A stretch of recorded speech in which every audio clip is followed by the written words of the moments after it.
All right, we are getting started with the first official audio room recording from How to Fanbase. I am Northstar, the $7 entrepreneur. The name of this audio room today is going to be How to Fanbase Super Funnels Session 1. All right, I'm going in right now to get this room started.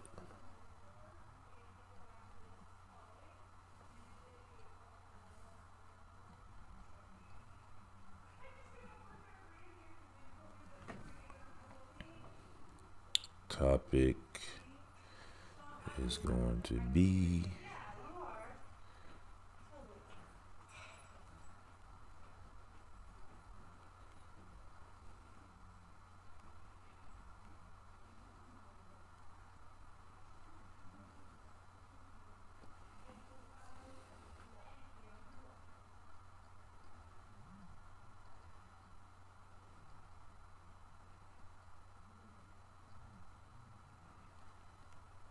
See, I'm typing it in right now. Session 1. And let me see, let's put a semicolon there, session 1. And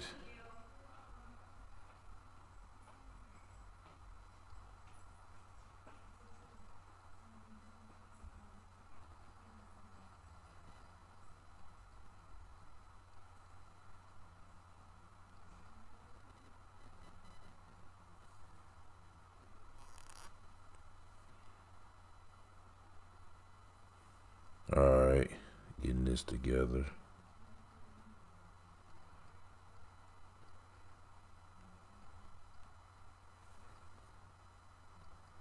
Oh, okay, this has a limit on it. Session 1.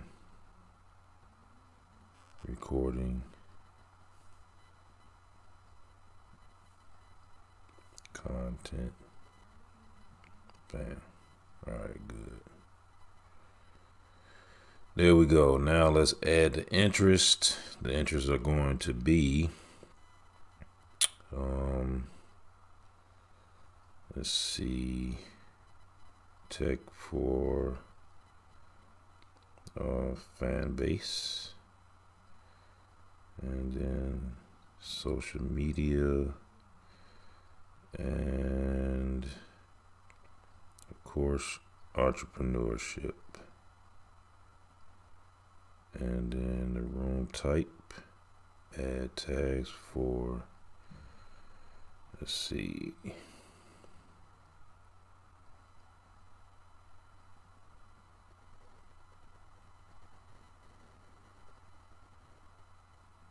content creator, entrepreneurship, entrepreneur.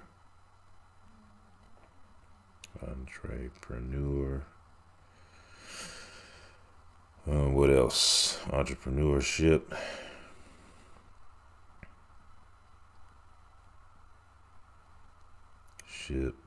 Business. Social media.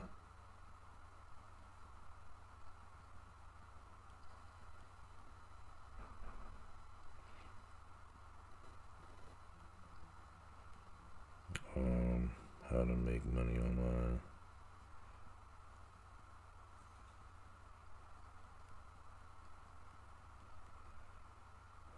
Let's see what else we got here.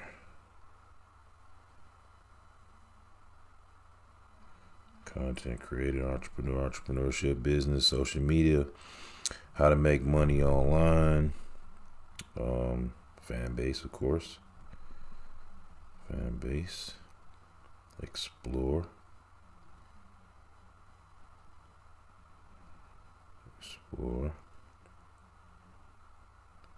art.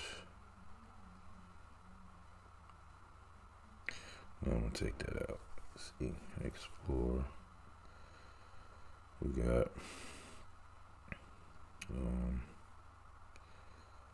explore, make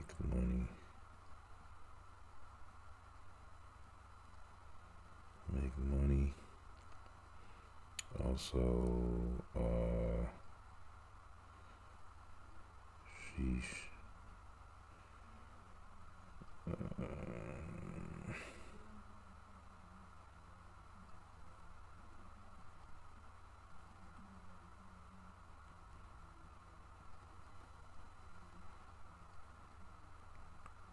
How the fan base.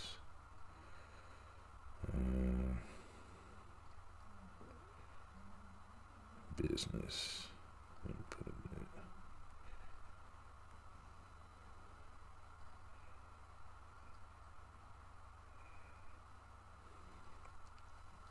there. All right, there we have it right there. Now, let's create the room. Yes. Okay. Yes. We are on How to Fanbase Super Funnel Session 1 recording. So, let's get it in. It's official now.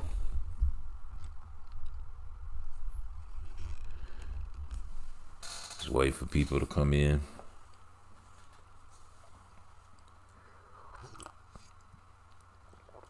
Drinking my coffee.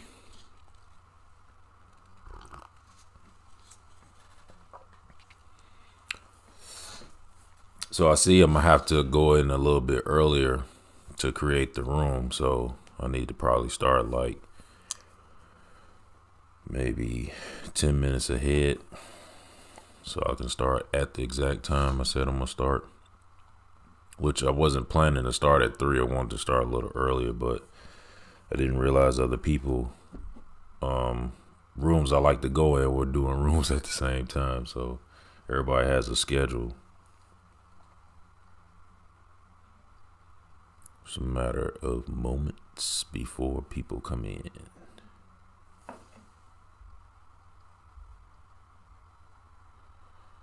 Let's make sure I got this joint up.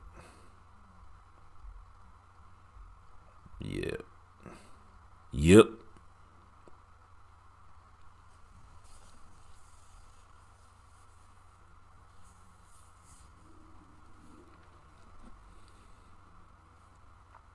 Wonder what this looks like.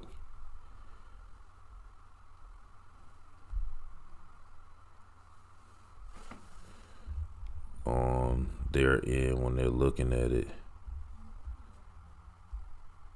Yeah, there you go.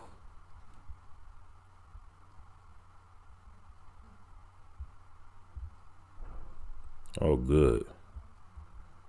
Oh, yeah. Come on in, y'all. Come on in.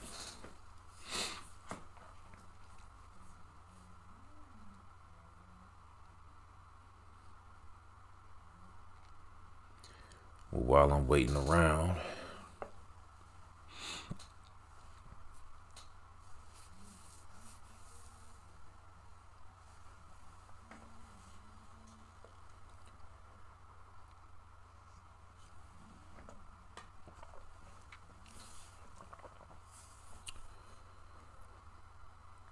last time I did an audio room, I did it at 1 p.m.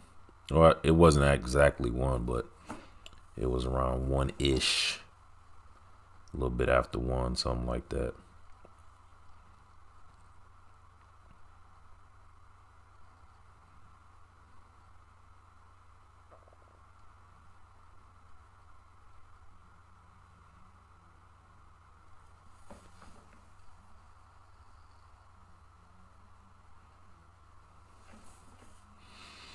I'm really excited about this.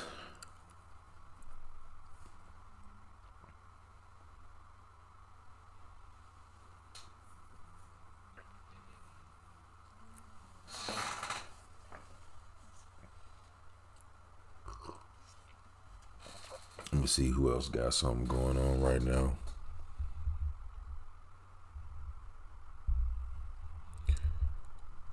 Oh, Empowered's on. She's on right now. Let me see. Tune is on. I don't know who this is. Nomad Land, Tribe versus Race. Man, they've been on for a hot minute too. Okay. Well, one thing's for certain. We here. Yep, we here.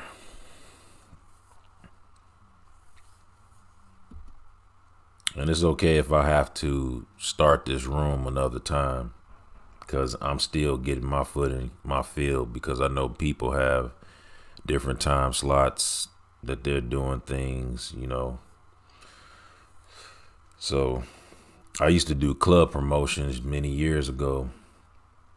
You know, I've been promoting in marketing, promoting like majority of my life, because I've always found myself doing something that pertained around marketing promotions. So when I was doing promoting, that was the one thing I had to learn, was the time frames to do things, you know, because it's not like simple. You think one time will work, and then you find out it's another time, and it's kind of like by trial and error, you know. Who is this? Just being Ambi. Hello, how you doing? You can come up if you wish, if you want to. I'm gonna invite you to the stage.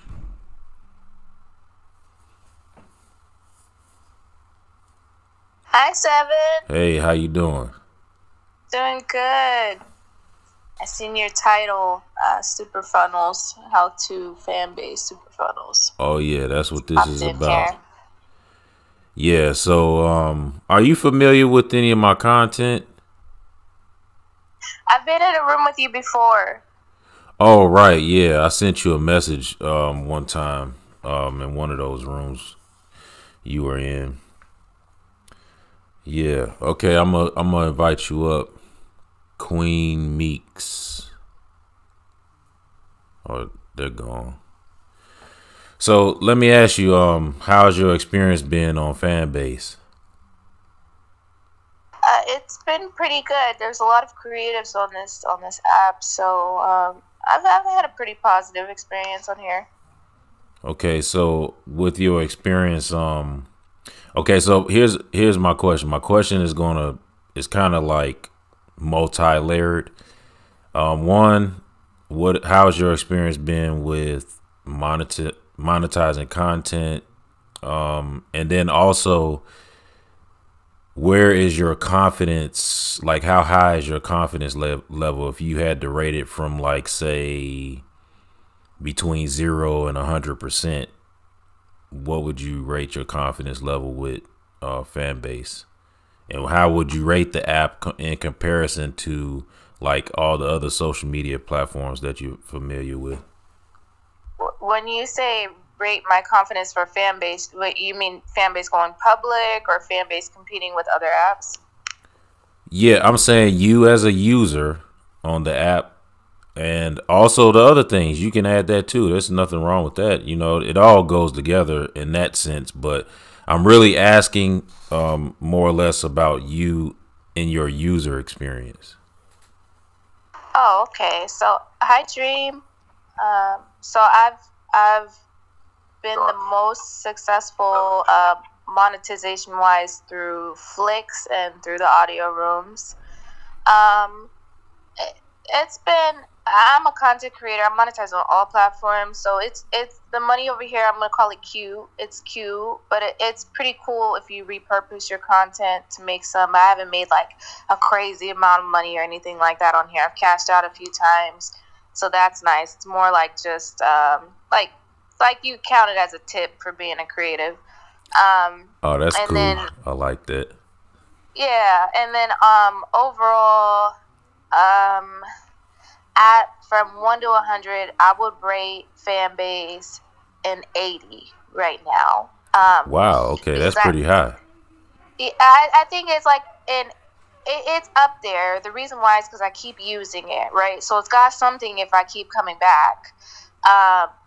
As far as monetization, I don't think that's the highlight of this app. I think the highlight of this app is the creatives and the sense of like family that it has on this app. Whether or not we fight or not, we get along at some point, you know, and we're very creative. We know how to, we're a bunch of creatives that don't quite know how to work together, but it works for some reason. So I would give it overall like an 80%. Now, if you count Fanbase going against the other apps, I might lower the percentage down to more like a C average, because those other apps are so getting further and further ahead of us that they got to really hire a bigger team if they really wanted to compete with the other apps. But so far, for the most part, it's been pretty positive over here. Hey, Indy. Hey, Yolanda. Hey. Hello, everyone. Okay, so I want to follow up with what you just said about the a bunch of creatives on the app that haven't figured out how to work together yet. So, hello to everyone. You see what the title is. Just to let you know, if you haven't read it all the way, which I'm pretty sure you did, this content is being recorded so that it can be published in the How to Fanbase. So anything that we say, we can share with the rest of the platform. And another thing too, just to let everybody know, I say this all the time, so you're going to always hear me repeat myself a lot, just because so people are aware, for those who do know and don't know. My intention is to help the app be a better app. This is the reason why I started How to Fanbase, is so that we can have a discussion about our utilization of Fanbase, what we think about it, the things that we're doing that help us as content creators, monetizing our content, so on and so forth. And, you know, just for those who may not know what super funnels means, it's basically to enlighten you on how to connect all of your parts together. And what I mean by parts, I'm saying you have a link in the bio, and if you're using like a link page or any other form of link to like a social media site or something like that, you don't realize that the things that you do and how you combine them creates a super funnel, because you're driving traffic to specific things. And sometimes you're driving traffic in a generalized manner. Like, say, if you go to a link page, you know, that's like a bunch of choices, right? And when you say, hey, click the link in my bio, when you get to the page, go to this section, you know, so you're giving people direction when they're doing, like, when they're visiting whatever it is that you're showing. But what I'm doing, my specialty is online marketing, and it's actually digital marketing technology, which is everything that has to do with online marketing. So one of the things that I do is, and all of us do this, but we don't really think of it this way, but we create pathways, and those pathways lead to different things that we want our audience to see. Sometimes people say, oh, I want more followers on Instagram, or I want to get my following up on TikTok, or I want more views to a video, or I want more subscribers to YouTube, so on and so forth. So the whole idea of this How to Fanbase and super funnels is to be able to know how to use Fanbase effectively, so that we can make the most out of the app as users and also content creators, and if we're entrepreneurs and business owners, so on and so forth, so that we can drive traffic to our products and services. But also on top of that is so that when we're sharing information, and because we're creative in our own ways, and people, you know, share like certain tactics and strategies that they use that helps us, and then therefore by us helping each other, that enables us to be able to do better and make the app better within our spaces that, you know, we're using. So just to follow up with what you said about creatives figuring out to work with each other, kind of go in depth with that, like your observance and like your take on that. Like, what have you done or what have you observed that had you come to that conclusion? Yeah, so I've worked with a lot of creatives on here. The we have a lot of ideas, but actually executing them takes a while. I noticed on this app far longer than other apps that I've worked with other people on, and continuous collabs. Like I've witnessed so many people work together and they have a great idea, and then you either don't hear about it anymore, or maybe they get an altercation within each other, and then it kind of dismantles the entire thing because they usually bring it on the app too, which Just causes messy. issues. So that's why I said we have a bunch of creative people, a bunch of just open-minded people at the beginning, and then I don't know, it just kind of loses momentum. I notice on this app a lot. Okay, well, that's pretty. I'm glad that you're sharing that because, look, I don't know everything and I don't see everything. One of the things that I do is I spend a lot of time on the internet, like all day, because that's what my business is. So I consume a enormous amount of content in all of its forms, whether if it's positive, negative, in between, whatever it is, and by you saying that actually gives me a different perspective and something else that we can also address within this app. This is the whole reason why How to Fanbase exists, for things like this, so that we can come together and have some direction. Because, okay, look, I think you hit a good point with people being messy, addressing issues that they have with other people because they don't. All right, Andy, I'm gonna let you speak. I don't know if you're clapping or if you want to speak, but I was agreeing. Oh, okay. Yeah, I'm still getting used to this mic flashing thing. This is kind of new to me. So, but yeah, I do think, yeah, that's a messy thing, but that's how people are going to be. But I do like the idea of what you said about people having great ideas, but for some reason they don't maturate where they actually stick. So I think as we develop on this app, we will find who we, rock with in a sense.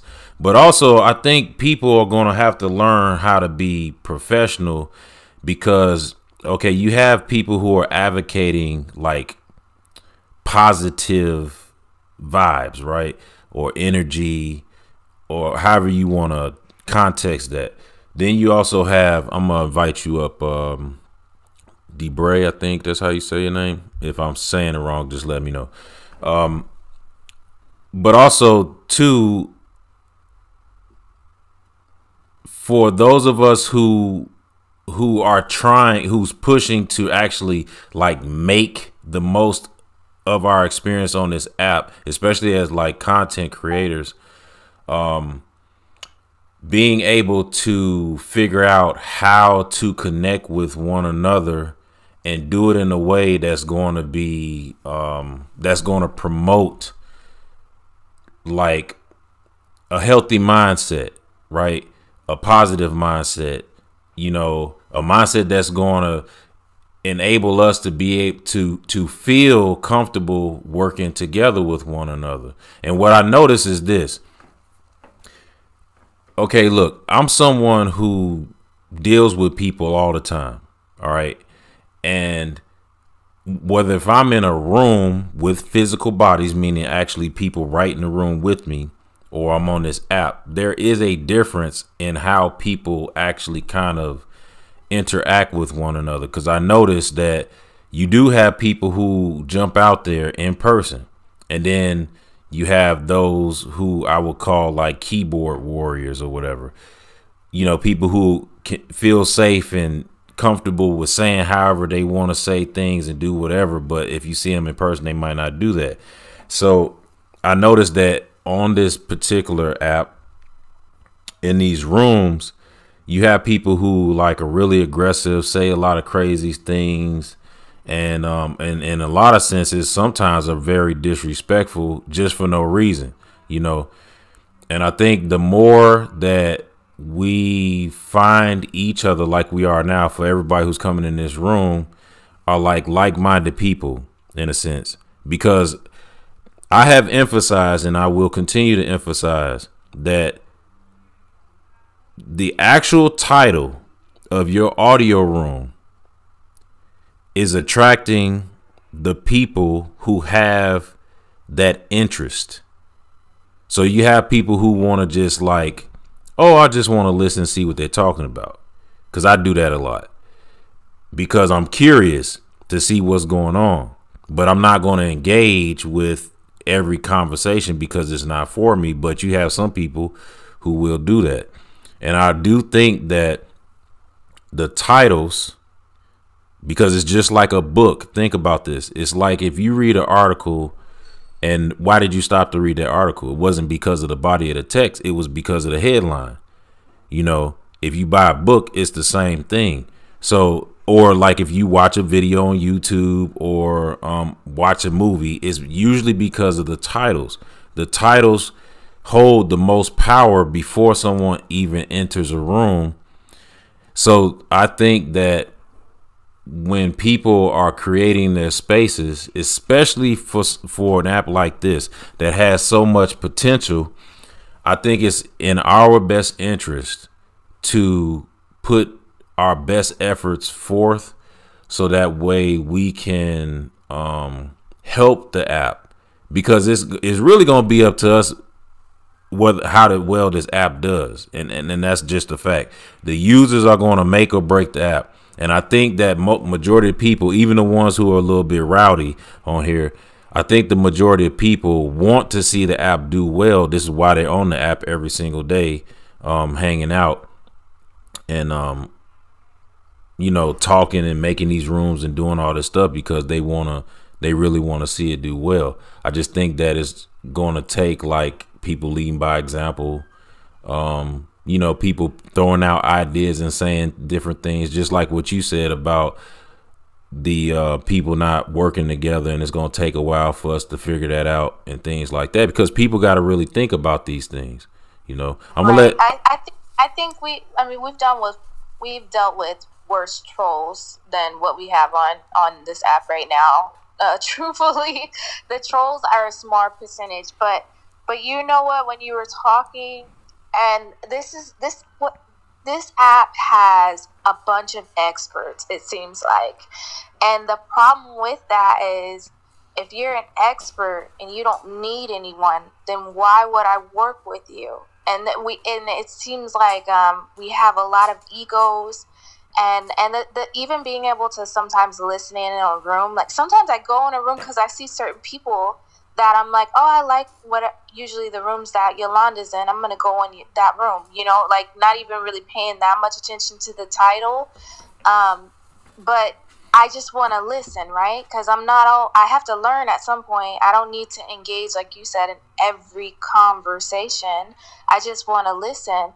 I mean, there have been people that have done that and gotten kicked. Like, I don't know, they thought you were recording it or what, but they've been kicked, or just the conversation, like you'll go in a room and it might say how to Fanbase super funnels, but they're talking about relationships, or so, you know what I mean? So it's like, it just, you know, the two don't add up. But I think the trolls are not as bad as other apps that I've been on.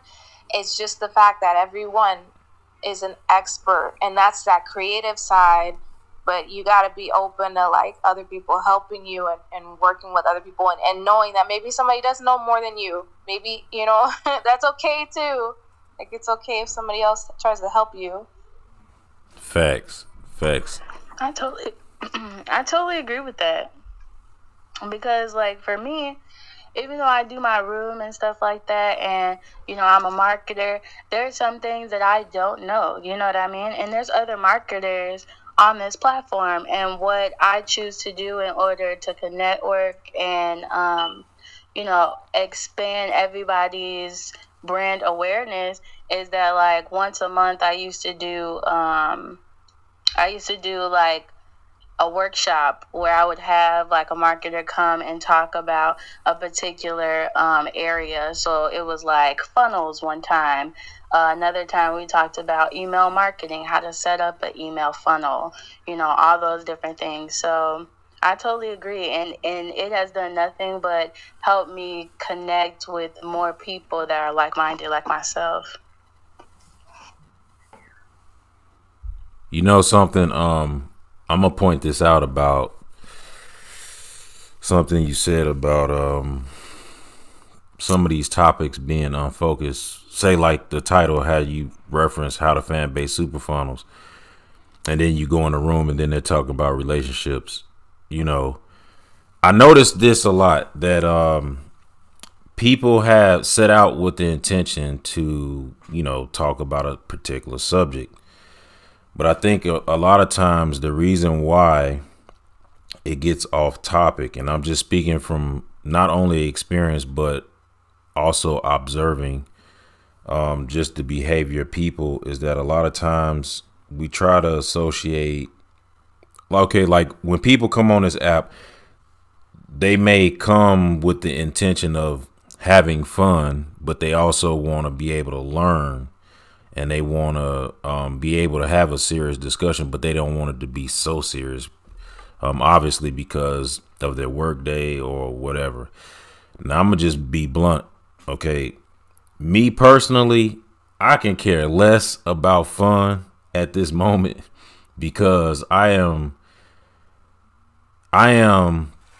have tunnel vision and I am working to achieve something. And until I get to that particular point, then I feel like I can have fun. I mean, I have fun in my everyday life all day anyway, because of what I do. I have an office space, which is where I'm at every single day. And, I have other entrepreneurs and business owners around me that I talk to all the time, So I know everybody's fun is different, but I think that the people who come in here and that want to network with each other, I think that if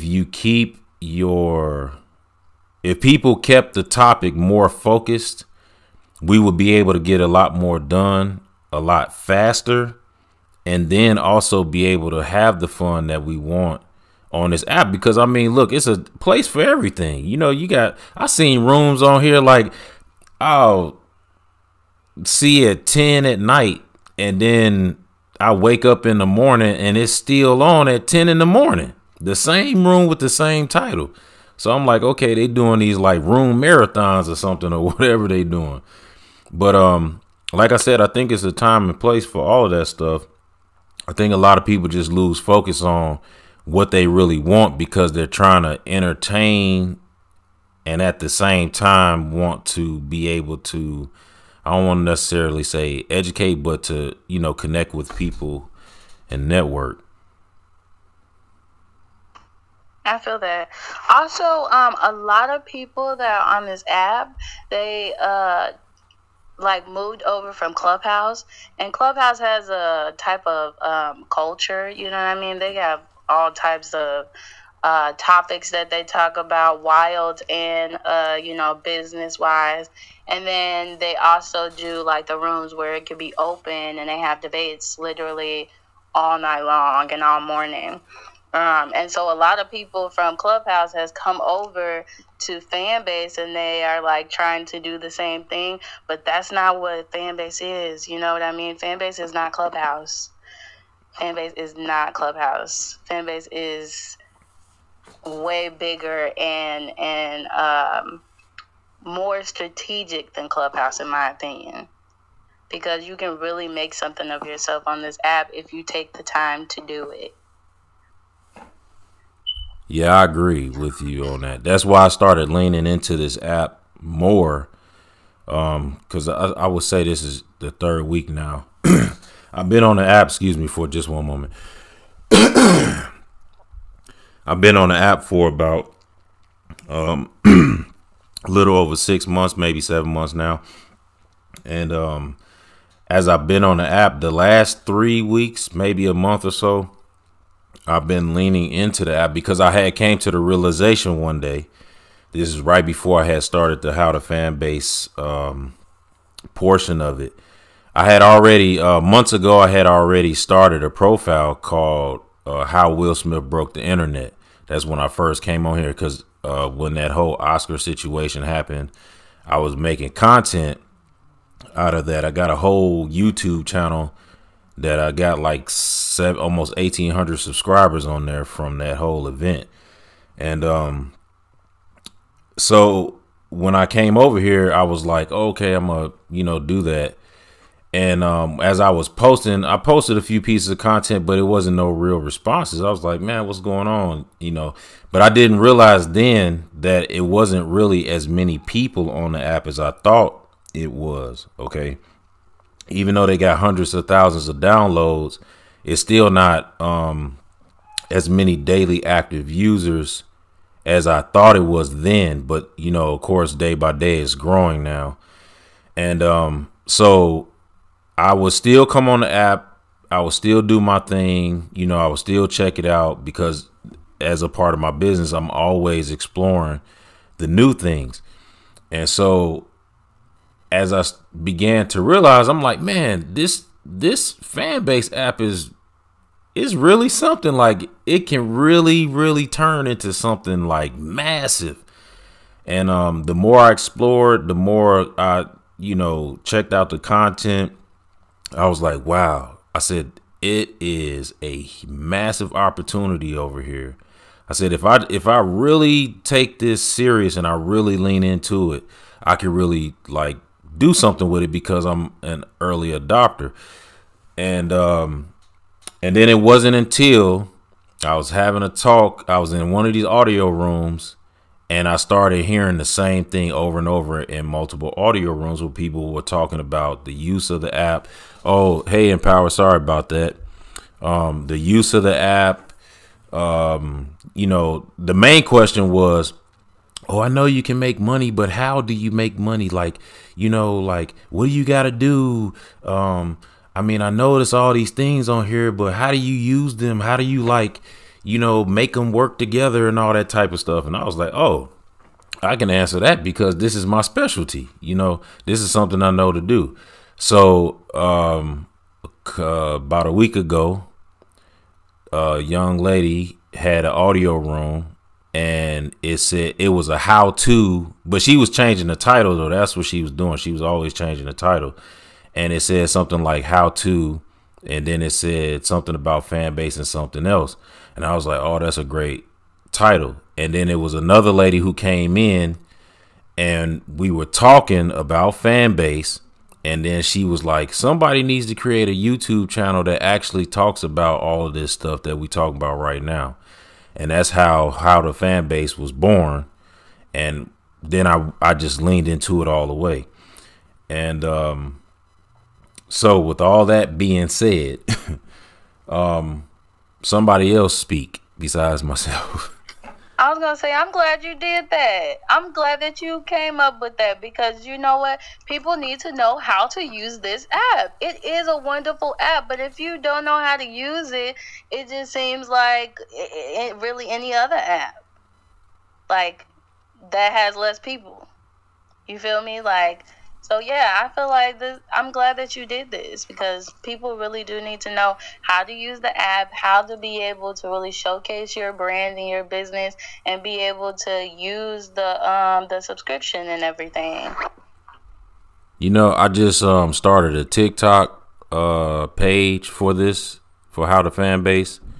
Good. Yes, yesterday. Yep, that'll get people over the Fanbase. Perfect. Okay, so let me tell you something. I'm glad that you came to my camps.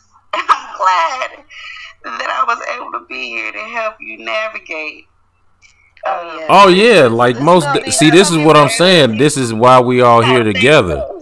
This is why we all I here love it. together to help each other. Because look, like I said, I'm always gonna say this. I get accused a lot of knowing everything when I don't. I'm just very smart and intelligent, but I don't know everything. I just know what I know, and once I know it, then I know it. You know what I mean? So I can't help the fact that I just know something. So But, sometimes you get inspired by others when you don't know, right?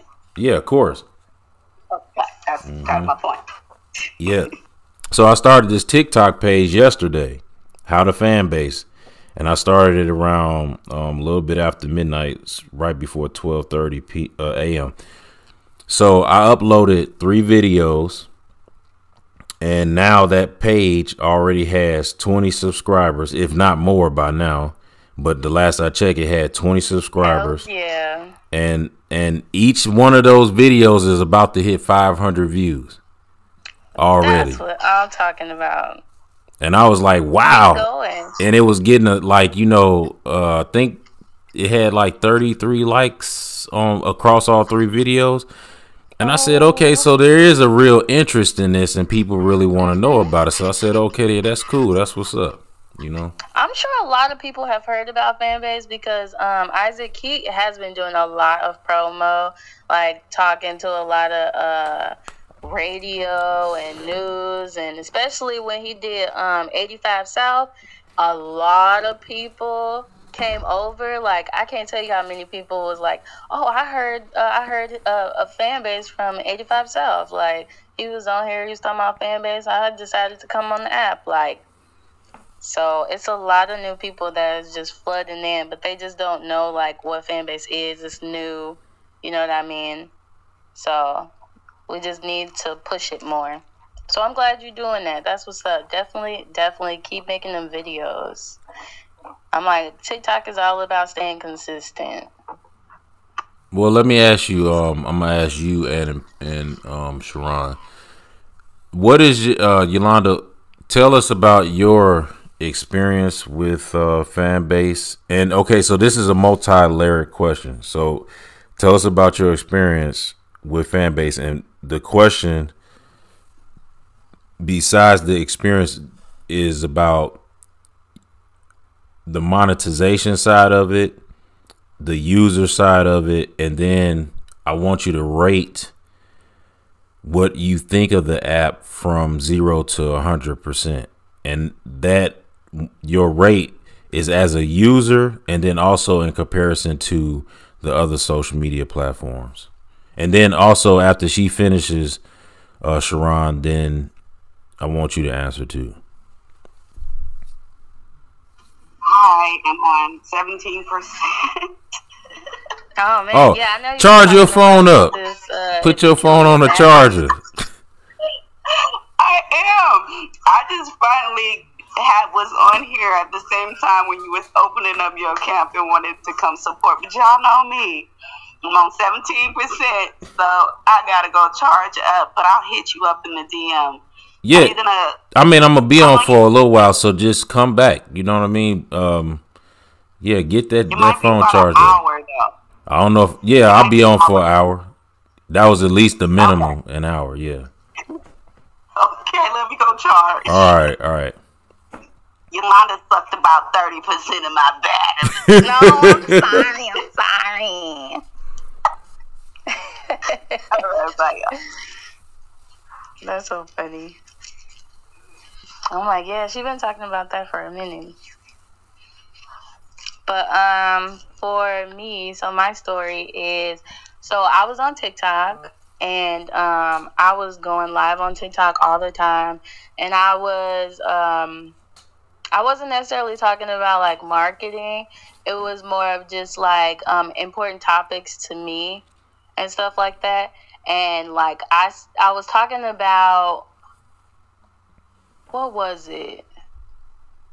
Oh, it was Biden's like it was his like welfare plan that he was doing or whatever, where he was giving out those he was giving out like crack pipes and stuff like that to people. and everything. And so I was just talking or whatever about, like, you know, the situation. And then I got banned. Like, they cut my live, and I wasn't able to go live for like a minute. And I was like, what the what? So then I started looking at like other platforms that I could like go to and like be more consistent on.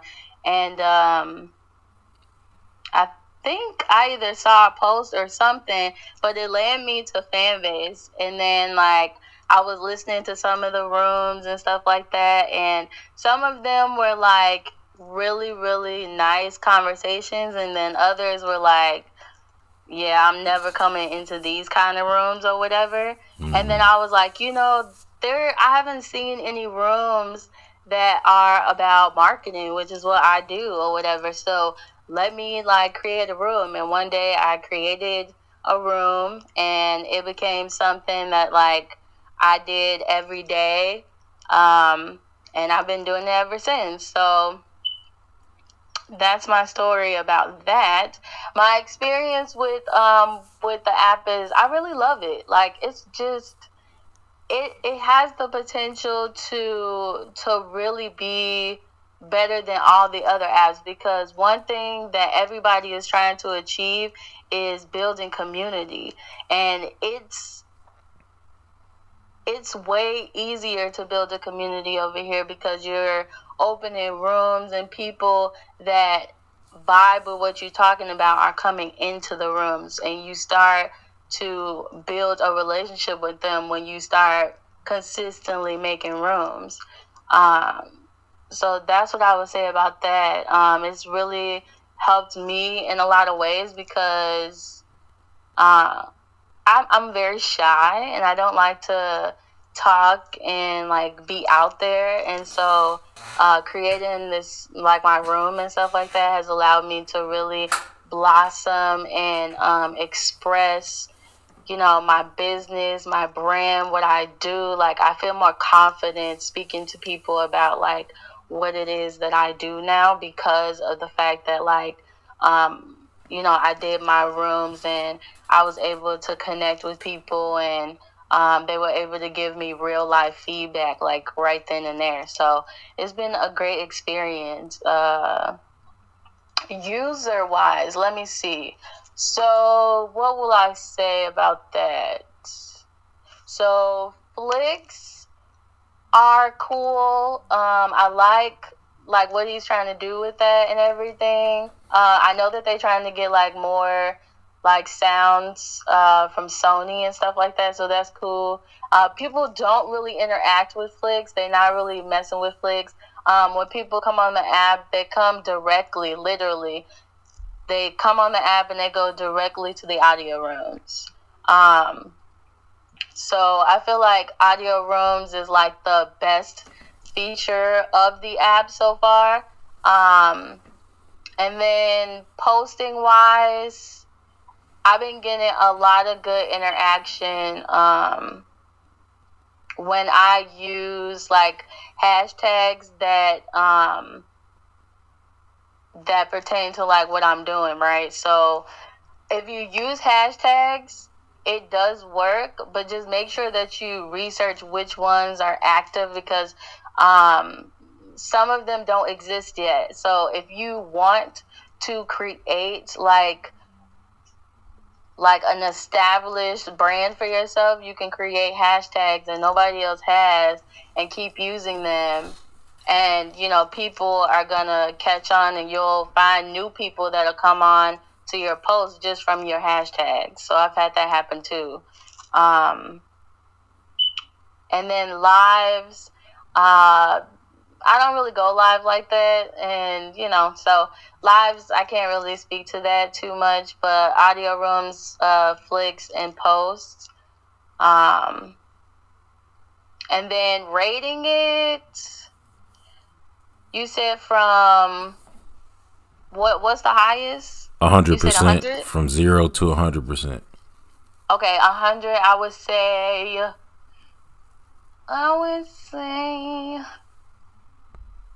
I'll give it like a 70%.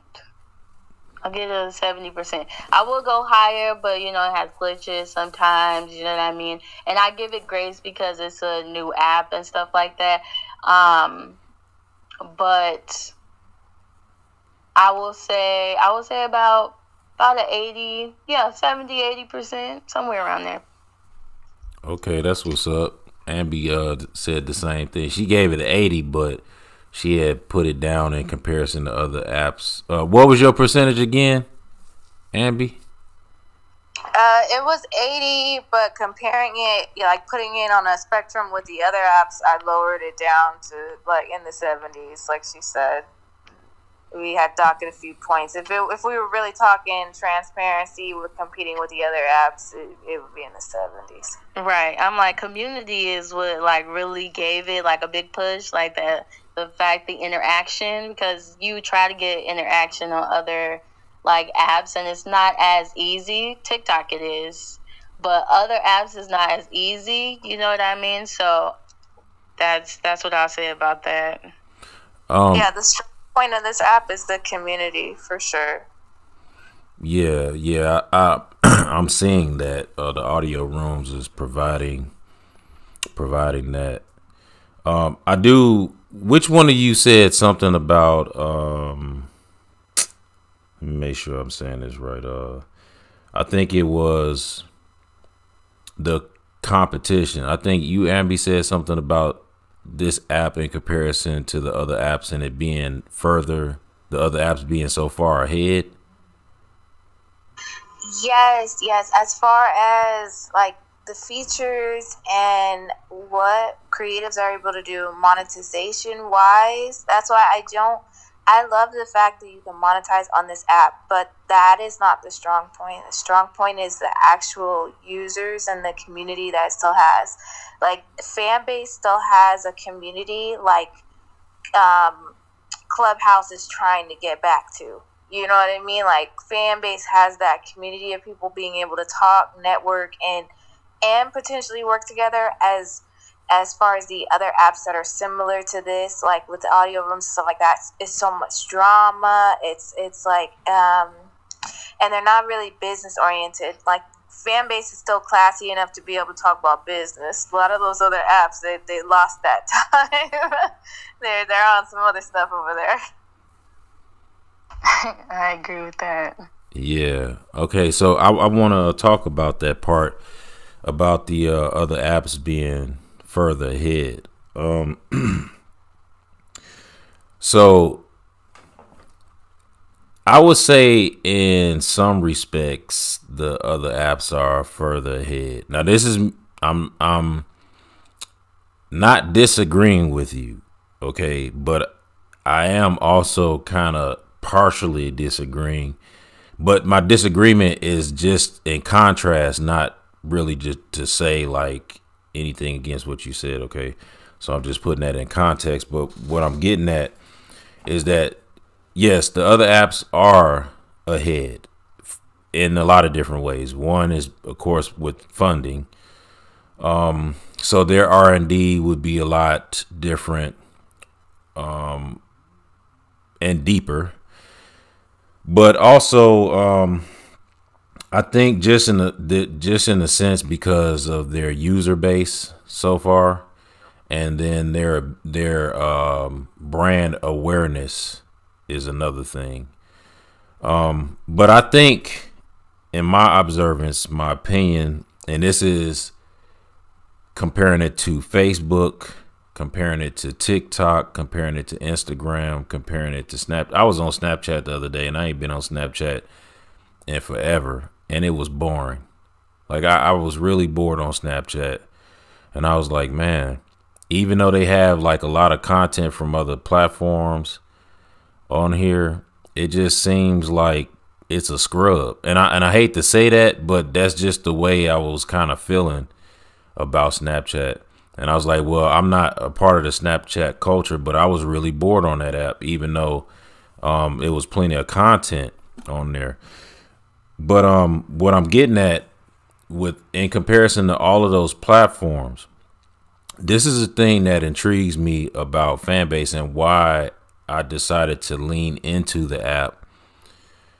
the way that I'm doing. It's not just about opportunity, because I've been on lots of platforms that started and had a lot of potential and ended up fizzling out or, you know, becoming something different. And the thing about Fanbase to me is, and why I think that it is a competitor to all the other apps, is not just because of its users, but its ability to connect with the users. Because if you notice, if you all know anything about virality, right? And I'm saying this as if you all know, so I'm not questioning your knowledge or anything. I'm just saying this in context of what I'm speaking about.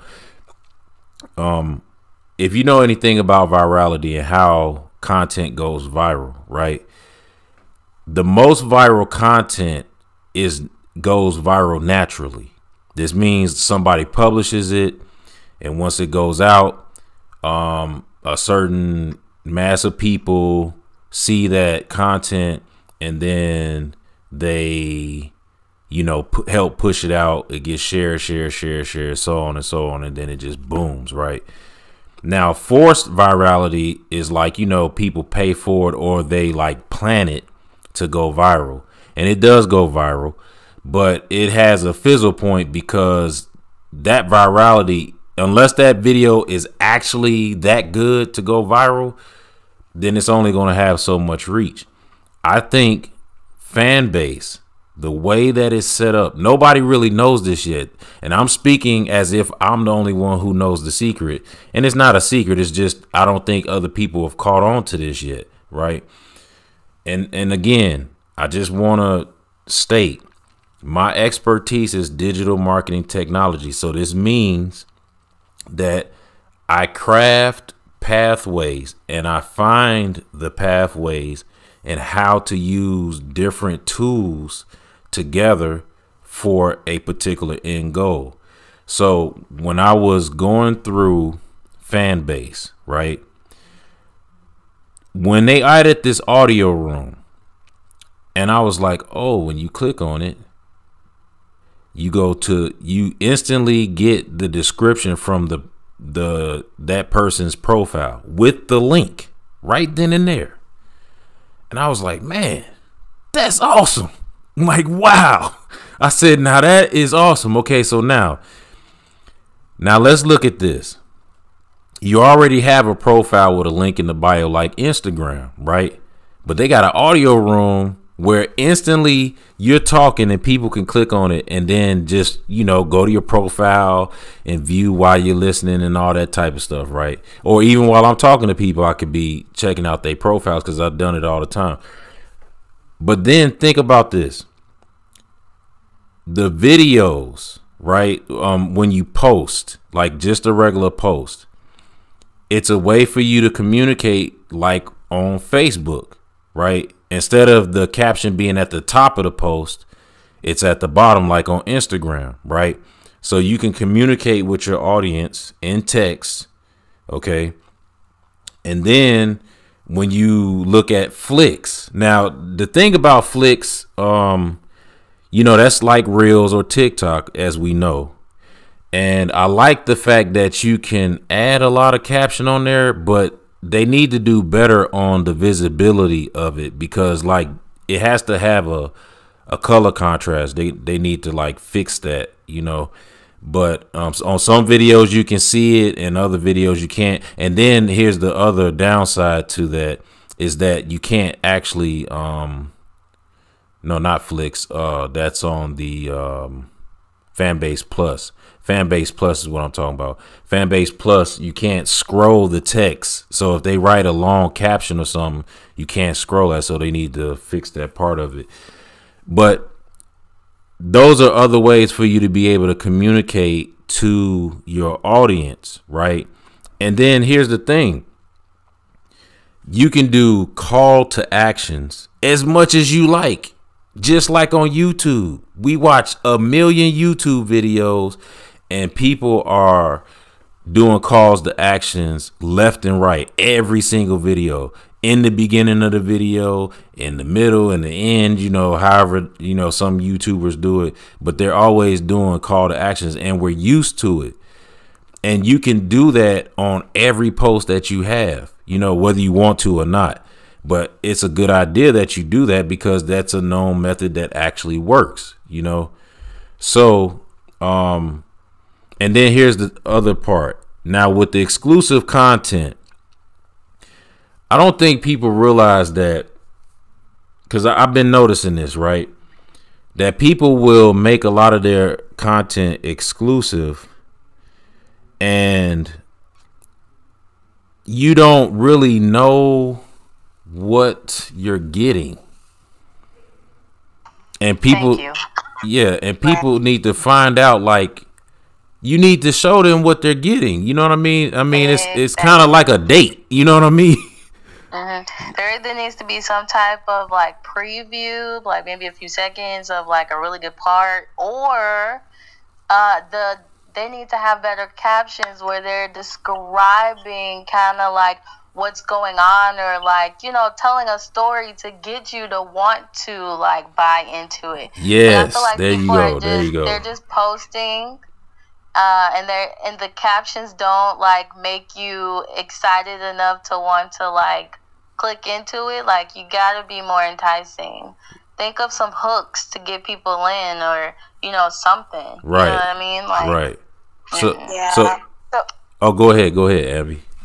So 7, just to recap. So the reason why you feel like Fanbase is competition for the other apps is because of the audio rooms, is what I heard. Oh, yeah. Okay. So look, audio rooms is the most powerful tool on this app. It's the only tool that you can target your audience. Like, I mean, laser target your audience, right? Get them in, and then exponentially grow your following.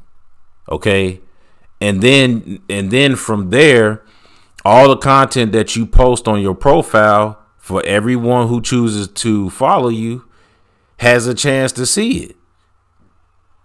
So I'm glad that you said that, because the way this app is marketed is it usually highlights this app could be similar to OnlyFans. I've heard it be compared to YouTube, heard it be compared to TikTok. Those are a lot of video application apps. And so I think that's where the confusion comes in on the marketing side, that a lot of the creatives were saying that the team needs to evaluate that. Because if the highlight of the app is the audio room, then say that. Then you want those Clubhouse old users, those people in here, because you want those people that like to talk. The creatives that are on the video side and stuff, that's not appealing to them. Like, because the Flicks, the Fanbase Plus and stuff like that is glitchy, they should be really targeting people that like to talk in audio rooms. If that's how you feel, and I've heard it from other people where they're like, the audio room is the major seller, then they need to attract those people, because like you were saying with going viral, you cannot go viral, well, unless you want to call 800 views viral. You cannot go viral without an actual active population on here. So that's facts. I was gonna say, once it becomes like once more people are active, I get where you were going, 7, with how like people could go viral. Like, people could be going viral like every day on this app, like, because the potential of your video being seen is a lot higher than it is on other platforms. Right. And it's the same with subscriptions. I had a meeting like 2 weeks ago now, maybe. It was before the holiday. But every app has subscriptions. So where they had the leverage of providing subscriptions, now everyone has subscriptions. So it's going to be even harder to be like, oh, come over here and do your subscriptions. Well, but I got subscriptions over here and over here and over here and over here.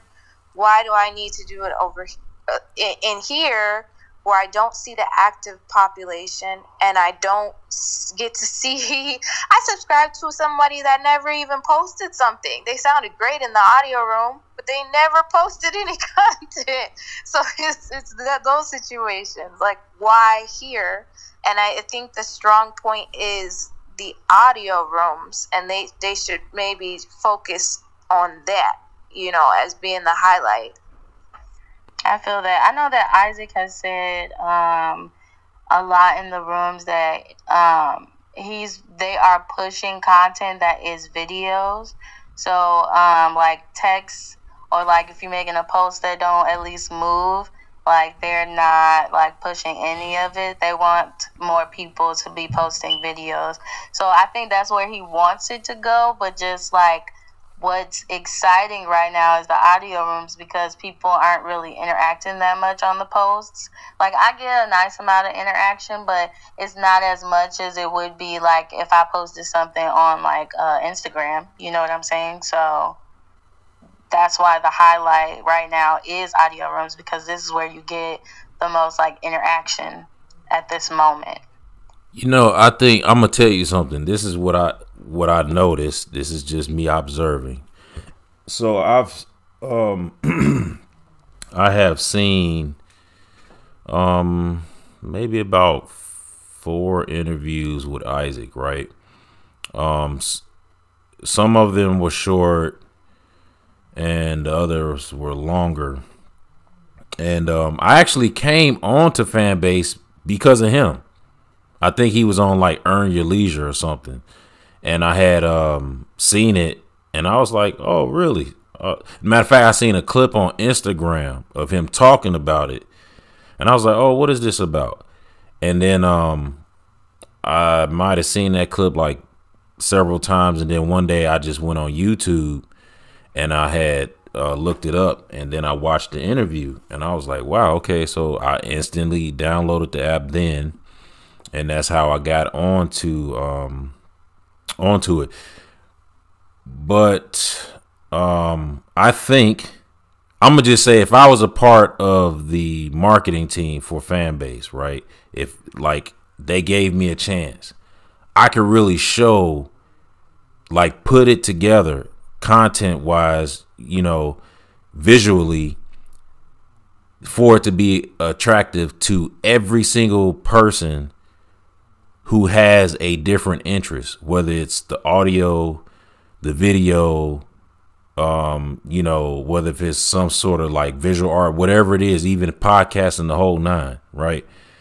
Because like I said, remember, I study the pathways, and even though I've said that the audio room is the most powerful tool here on this platform, in my observance, I think that the use of the other tools can be just as powerful if people actually created the content. Now we have like a sort of an imbalance here. Okay, think of TikTok. If you know how TikTok really blew up, there was a time where TikTok didn't have as many users, right? But then TikTok didn't have enough content, so they started promoting for people to actually create more content because they needed more content. And then there was an explosion of content creation where people were posting more content. And I'm gonna tell you something, if you all really notice, TikTok doesn't really have like content, and I'm gonna say why. Because they have one feature that everybody uses, which is the duet feature. So they just sit there and they look in the camera, or they do some like facial expressions or something like that. And that's where majority of their content really comes from, is resharing content. So somebody makes an original piece of content or says something, And then you have like thousands of people who reshare it through duets. And that's the real trick of TikTok, is because of that duet feature. You know, because if you ever notice, just pay attention anytime you're on TikTok, watch how many videos you're going to see that are duetted. And you'll see that there's way more duetted content than there is actual original content, right? Now, what I'm saying about this particular app, and this is why I started the How to Fanbase, and why I started record, you know, because this says session 1 of me recording the How to Fanbase audio room, right? Because the first audio room I just did it to get the attention to start, you know, letting people know that it was here. But with this one, I'm like, yeah, I'm gonna start recording the audios and do the visual, and then I'm gonna start posting it on the How to Fanbase page, on $7 Entrepreneur page. I'm gonna post it on YouTube and TikTok, because my objective is several things. 1, help all of us who need this information. 2, to get the word out, to get more people over to Fanbase. And 3, to make sure that we push this narrative about people bringing their ideas over here to this app and optimizing their chances to not only be seen and heard, but to actually make money, you know? So that's the whole idea. So with that being said, it's like, hey, this app is a superior competitor. And I use that word figuratively. Literally, I'm sorry, is a superior competitor because it has added multiple features, and those features can be used together in a way that will not only, and I'm piggybacking off of what you said, Yolanda, about the journey. It will help people. It will, if you set it up right, you'll be able to take people on a journey that they're going to enjoy. They're going to be like, man, this profile is dope. I really like the content. Then you click on a post, then you click on a video or something like that. And then before you know it, you might have spent anywhere between 10 to 20 minutes just on one person's profile. And then, you know, you might have, you know, spent like $2, $3, $5, or maybe even a monthly subscription, or even more in some cases, depending on how you feel about that particular content. I totally agree.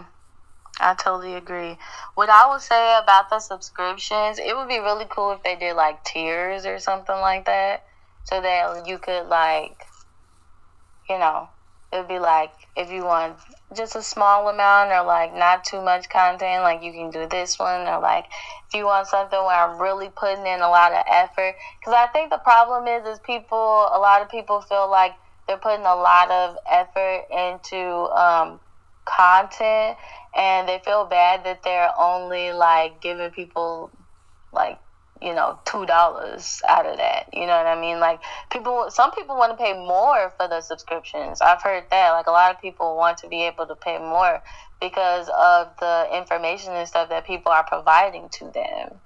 So if they did like a tier, I feel like that would really help boost it up a little bit more, because I don't think those other platforms do tiers either.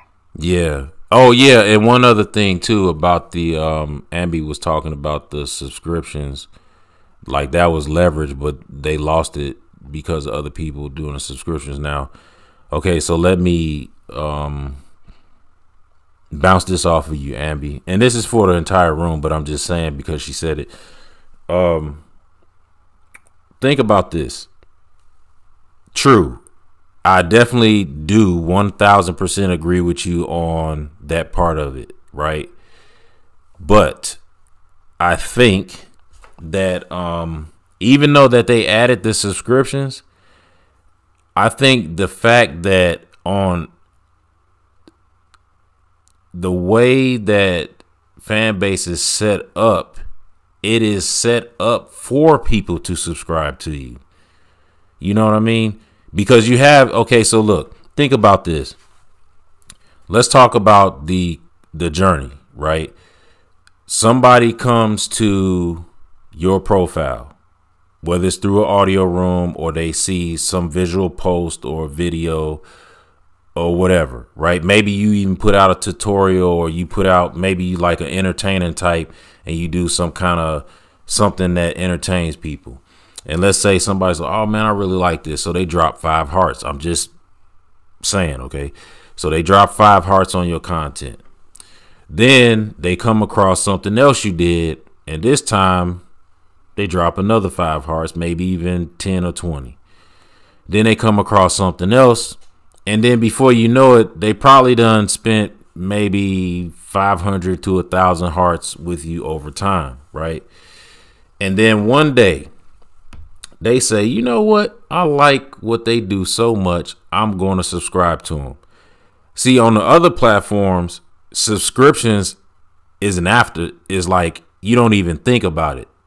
They always pop something up to basically kind of prompt you, but you don't think about it because you always think about the actual use of that platform in the way that you're used to using it. See, here on Fanbase, it's an actual forethought. It's like the leading thought in your mind, because you already know that the content is monetized, that you can pay people instantly from 1 penny to however much you want, right? Depending on how many hearts you spend with them. And then the subscriptions is a thing. So this is an actual, like, not only a part of the conversation, but is a part of the group mind, because everybody who came on this app already knows that this is something that they're dealing with. So on every post, everybody knows if you click that heart, you spending money. On them other platforms, it's not like that, you know. So that's the difference. And I'm just saying, from the way that I see it, I think that's the difference between why I believe Fanbase is a superior competitor versus, being like a competitor, but somebody they don't have to like really concern themselves or worry about. That's just me and my observance and what I think about that. No, I think that's right. I think that's. I was going to say something because you sparked something that I was going to say. What was it? Give me 1 second. So with the other platforms, it's it's around the same thing. I know you don't want to hear that, but on other platforms you can send the gifts through the live. They just call it different. They just call the love different. So you can tip, you can send likes, you can subscribe. I think I was able to have subscribers on YouTube for like the last over a year, it feels like. And I get it, on here you can always tell someone to subscribe, but because what Yolanda was saying before, like, it's nothing for me to go ahead and throw hearts around the room, but me subscribing, right? Me subscribing, you have to have something behind that paywall. And not only that, it's got to be win-win, right? So if I give you, I think on Instagram it's $9.99 or $10. I think I seen Angela Simmons do hers to subscribe, which I'm not a fan of subscriptions across the board. I mean, unless you're Netflix where I can watch endless amounts of movies, I'm not interested. That's just me personally. But at least if I give Angela $10 and I know she's going to get a certain amount of money, I'm like, okay, maybe, because maybe she's going to have some kind of TED Talk or something like that. But just for content, I don't know. I just don't see it. But I get that's the forethought for most apps. Most of the meetings I've gotten to with these apps, they're pushing that for 2023. I just don't. I don't see it being necessary for every platform, because I'm not going to have, 5 different. I'm not going to have a subscription service for every platform. That's just me personally as a user and a creator. Well, with that, I think it might be more like based on the user themselves, right? So like you have people who just love TikTok or spend an enormous amount of time on TikTok. So I think like if they're like more focused TikTok user, that's for those people because look, if you're bouncing around from app to app like I do, I'm with you on that. I'm not about to be giving subscriptions all around the board from different platforms, but the platform I spend the most time on or have the most engagement with is probably more the one that I'm going to lean into to do things like those subscriptions, So I think with that, I think it's more like, if you look at it like this, right? You have some people who have a bunch of subscriptions. I'm talking about like Netflix, Disney Plus, Paramount, so on and so forth, right? And they pay for all these subscriptions just to have them.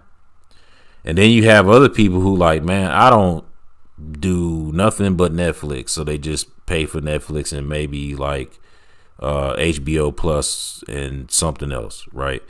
So I think that it is probably be like kind of like the same thing in a sense. It's just going to be based on the user, their experience, and what they deem to be valuable to them. I think it benefits us as content creators because think about it. If you are someone who's actually creating content and you're distributing your content on multiple platforms, you're the one who's going to be winning the biggest because, and when I say winning, I'm just talking about in monetary terms, because you have your content and your content may do different numbers on different platforms, which more than likely it will, based on the cycle, the audience. And when I say cycle, I'm talking about cycle of content, the audience, and then the app setup. Because I think that's really important. What I noticed, like on YouTube. Okay, so let's talk about YouTube Shorts. If you're not using YouTube Shorts, I'm putting this out there. If you do have a YouTube channel, which I know you do, Yolanda. I don't know if you do or not, Ambi, but if you all are not using YouTube Shorts, or if you are using YouTube Shorts, you need to make sure that you curate your content to be edited and put on YouTube Shorts.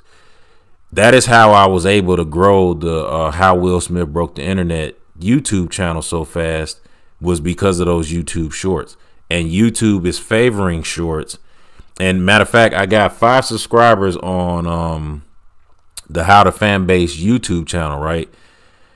And already I have I'm about to approach 500 views combined on 12 videos that I just uploaded a day ago.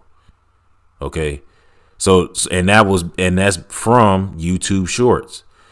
And so I just want to put that out there that, these platforms are competing with each other. They're adopting different styles of formats from each other. And at us as content creators, it helps us. So we win because of their competition, right? Because they're trying to, be the leading premier. They want to make sure premier platform. And they want to make sure that, we got to keep the eyeballs on us, and we don't want to lose this, that, and the third. But I think what they miss out on is that all of us as creators are going to go wherever the attention is at. So TikTok has a lot of attention. Facebook has a lot of attention. Snapchat has a lot of attention. Instagram has a lot of attention. YouTube has a lot of attention. So we're all like boom, boom, boom. Like me, I'm a post on all those platforms. But I've learned over the years, it's not even necessary. You go to the platforms that most favor you. and then you build up the other ones over time, you know. So I think it's, as far as the subscription part is concerned, I think it's just going to be more of a cultural thing for that particular individual, as far as an app is concerned, how they use the app or apps. I agree, because it was this one room. She doesn't do it anymore. I don't know if like she's on a break or maybe she'll like redo it. But there was a room that used to be on Fridays, and it was called CEO School, and she basically talked about like all the ways that you need to set yourself up so that you can become a CEO, because she had a company. It was I think it was trash removal, and she had a whole bunch of different like contracts with different like properties and stuff like that. So she had a school, and people subscribed to her because she would record the rooms, and she would like email people like the videos from that Friday. And then also she would have special people that would come on, I think like once a month or something like that. Like experts, and they would talk in like the audio room, but then the people that would subscribe, she would cut it off in the audio room and then continue, and people could ask more questions in like a Zoom or something like that. So it's about, you know, creating that experience, creating that journey that people are looking for, you know what I mean? And the subscriptions will come if you have the valuable information. Because I definitely subscribed. I was like, oh yeah, I want to learn. I'm always looking to learn. I'm a student forever, you know what I mean? And so she had valuable information, and I couldn't be in the room because I had my own audio room going on. So I subscribed just so that I can get the videos.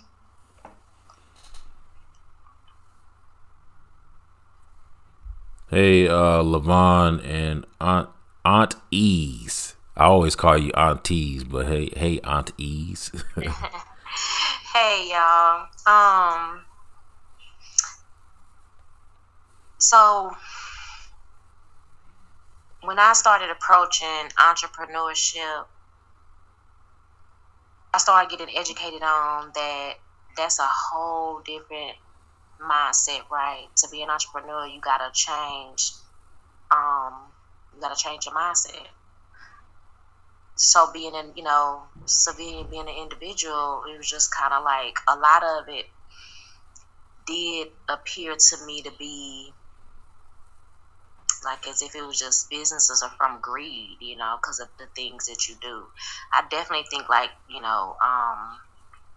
from just being an individual, if I was not an entrepreneur, I definitely do think that a subscription, this new wave of life, subscribing is definitely a greedy move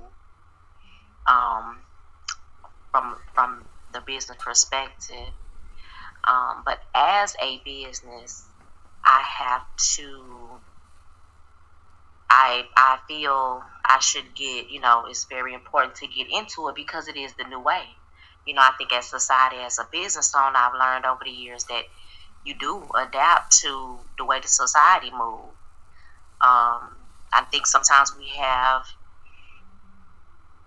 all these, different viewpoints on, oh, this company doing this, that, and that. But, I mean, when you become your own entrepreneur to run your own business, you realize, you want to be successful, too. You don't want to go out of business. You want to, you don't want to lose your clientele or anything like that. So, to keep up, you see all these companies adapting, the new wave that seem to be hitting it off.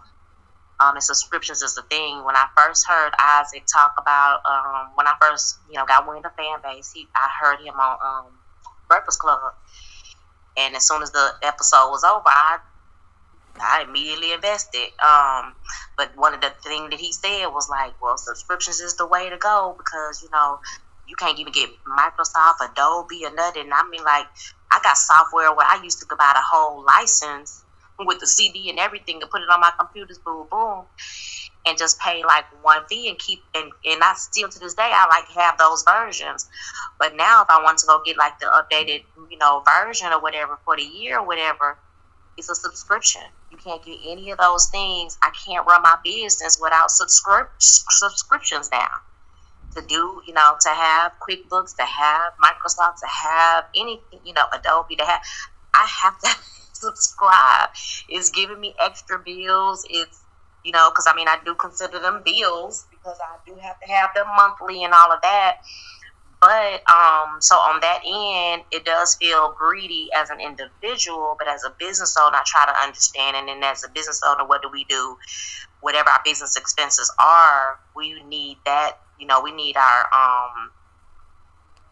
the profits and stuff that we get, we need it to cover all of our expenses and leave a profit. So then that in turn, just drives everything else. So unfortunately, subscriptions is the way. We can't just buy the licenses or the programs or the whatever we need to run our business, supplies, whatever, the machine or whatever. It's like, shoot, eventually they're going to probably have us renting out machines and everything else. Like, you just can't go get it no more. It's, because they want residual income. They doing it because they're greedy. It's like, you wasn't making enough money when you were just selling the whole license. So, and I'm thinking like, shoot, eventually these people that do like digital, you get like a digital design or anything, everybody probably, if you're running your own business in that, you're probably eventually gonna set up a subscription to get it instead of just giving it, just like they did with music and stuff. Okay, you gotta buy the license. And I land my plane there. Yeah, okay, so let's talk about that a little bit more. Levon, you want to say something, man? I can wait. No, go ahead, bro. I already know what I'm going to say, so go ahead. Well, one of the things that I dig about this particular platform is that it allows me to connect with people on a professional level in various fields who are literally experts or champions in that field who can offer me little advices and tidbits here and there to advance my goals, whatever they may be. And it's such a wide variety of fields that the opportunities become essentially limitless. And I'm only restricted by those things that I have difficulties with naturally in that growth process. So I'll yield the floor to you because I just wanted to acknowledge those that come forward and share information and intel with those of us who are still coming up the pike. That rough side of the mountain, as they say. But I just know not to quit because I just don't know where that summit is. And if I stop now and an inch away from the top, I'm going to be really pissed. But you can't know those things, But anyway, thank you. Okay, well, thanks for sharing that. So let's talk about this different technology, right?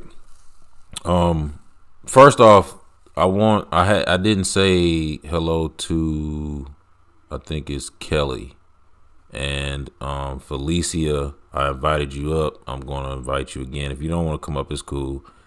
But I just looked at your profile and you seem like you should be a part of this conversation. So, but this is what I want to say as far as the subscriptions is concerned. Hello, Felicia. How you doing? Hello. How are you? Oh, good. Let's talk about this subscription and the tech related to that. And what I'm referring to is like NFTs, right? Okay, so you all probably have been hearing a lot of talk about NFTs, and if you don't know what that is, that's non-fungible tokens. Now, I am recording this, as you see at the top, the title says recording content, and I'm also recording video, right, with my face, and right behind me, by the time y'all see this, there's a wall right behind me that's all about crypto, right, because I'm into crypto. So I think that the subscriptions, right? There's a lot of different things that we can do to tie all of this stuff together to make it interesting and valuable to those who do subscribe to us. I mean, because look, if you notice how things go across like the other platforms, and I'm talking about when people, yeah, I'm reading your profile, DTX Connect. I'm gonna invite you up to the stage. If you look at the other platforms and how people give stuff away, right? And, you know, giveaways is always a good way to generate like traffic, generate attention, to grow the audience, so on and so forth. I think that because we have access to all of the different technology, I think it's just more or less what we do individually. And then, of course, by networking with other people, hearing different ideas and suggestions that will enable us to make our subscriptions worthwhile to other people. And like Ambi said, I think she left. Yeah, she's gone. But Ambi had talked about not knowing what's behind the paywalls because people don't put enough context in the description to let people know what it is that they're getting if they choose to spend hearts on that exclusive content. And like Yolanda spoke on earlier, for those of you who are just now coming to the room and didn't hear this, she had talked about the journey, right? So when you are putting your content together, you know, whether it's one post, posting videos, however you deem that's going to be and how that should look like, you have to put out content up front that's going to generate the attention and keep the attention. And how do you keep the attention is by getting people to go to your profile, getting people to click the link in your bio, getting people to navigate the different tabs within your profile. And see, another thing too is when you're creating content, and I'm staying on topic about this whole subscription thing.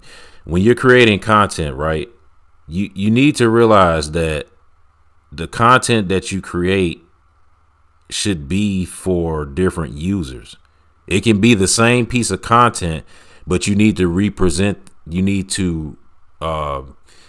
present that content in multiple different ways, right? So let's say you do a post with that content, then you do a flicks with that content, then you do a story with that content, then you do a Fanbase plus with that content. Now it could be the same piece of content presented in the same ways on each one of those formats, because I do that all the time. That works excellently well.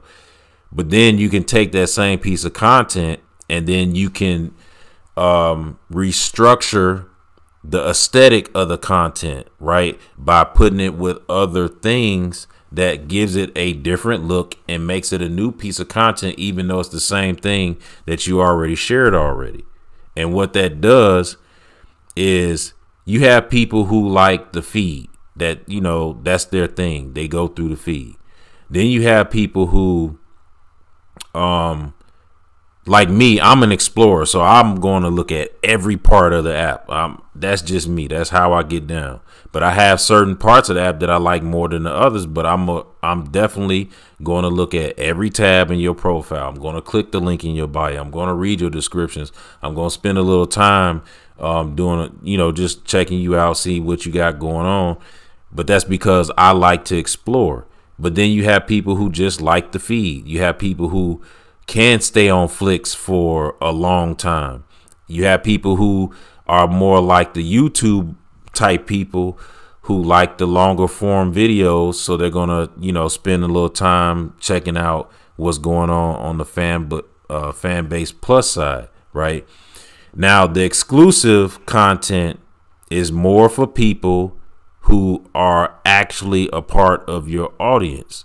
Okay, you gotta think about this in a very. I'm gonna assume that all of us are educated, and I don't mean like degrees. I don't mean college. That's not what I'm talking about. I'm saying educated in the sense of how entertainment works. You gotta think in an entertainment fashion. Think about your most favorite programs that you've ever watched. That like every week you gotta watch the show, or every time like a particular talk show comes on, you always gotta be listening. I think that we have consumed enough content in our lives to have an idea of how to present content in a way that will communicate with our audience. A lot of times you don't really think about it because you're like, oh, well, I don't do that, so I don't really know how. Actually, you do. If you took the time just a little while and you actually thought about it, I guarantee you would be able to come up with a way to, and I'm saying, listen, our ideas are valid. So don't think that because you think of something, oh, that won't work. Look, this is social media. You can do absolutely anything on here and experiment, just like put stuff out until that thing clicks. And you might have several things that'll click, right? And there's no rules to it. Like, okay, so look, you may follow somebody who says, oh, do it this way, do it that way. And I'm generalizing to get to the point. You know, you can structure your content this way and this will work for you. And you're following other people's plans and pathways, which is fine because they figured it out. So you want something that gives you a way to have a visual destination, right? Okay, but if you can also come up with your own based on the advice that you got from the insight that you got from somebody else, and you can come up with your own and you can try your own, and it's okay to fail. It's okay to like, you know, it's not right now. It's okay to like try to figure this out and then, you know, over time get it right. But the thing about it is that all you have to do is just put it together. And when you put the content together, put it together in a way that's actually going to push people where you want them to go. And what is your end goal? That end goal could be anything for you. You might be like, man, I just want people to watch this skit I did. I want to get like 1 million views on a skit, right? You might be like, well, you know, okay, I just started doing t-shirts or clothing, and so I want people to like, you know, start buying my clothing. All you got to do is just sell one, and once you sell one, then you can sell two, and once you sell two, you can sell 200, right? And then maybe you have a business and you want to generate more business. You just have to figure out what your end goal is and then curate your content in a way that serves your audience to click on all those tabs, because you're going to have people who just like certain features. So you need to curate the content that actually services them in accordance with those features. And that's why I think that the subscriptions will work for us, because subscriptions is strictly based on your audience. It's not like random people. Sometimes it is, you know what I'm saying? But it's more based on the people who rock with you, who be like, man, you know what? I like what Seven's saying, so I'm going to subscribe to him. Or I like what Yolanda's saying, so, you know, I'm going to subscribe to her. Or Aunties and Felice and so on and so forth. It's just who connects with you on a level that they feel like they're getting enough value from you to spend however much that subscription is going to be.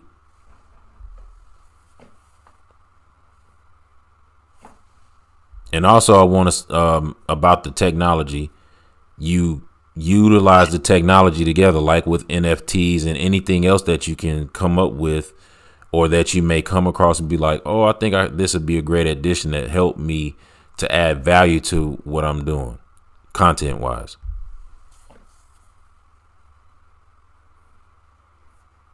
I feel that.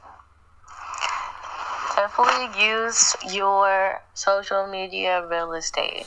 So the ones that have the best interaction, those are the ones that you should be using, because that is what's going to help you get more exposure for your brand. So audio rooms, lives, maybe flicks, because some people pay attention to that. But definitely posting is a really key thing as well.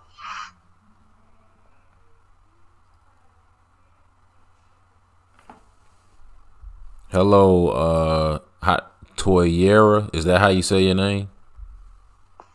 Toyera, yes. Hi. Hello, what's going on? How you doing? I'm well. How y'all doing? I'm well. How's everybody doing? Hey, I'm good. I'm fine. All right, so look, I know that I've been doing a lot of talking, but I do want to hear from the rest of you.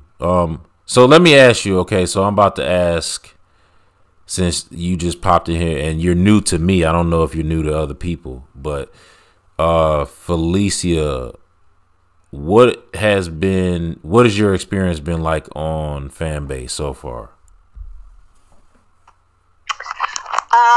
So far, I've only been on Fanbase, I think probably since about July, maybe. So far, I have not really been that active on Fanbase. I do have a profile. I have been making posts. I kind of fell off, and now I'm back. I have not done any lives. I haven't done any rooms. I haven't created any rooms yet. I'm just trying to figure out like how to get started into that. I'm an introvert, so it's not easy for me to start a conversation, if you know what I mean.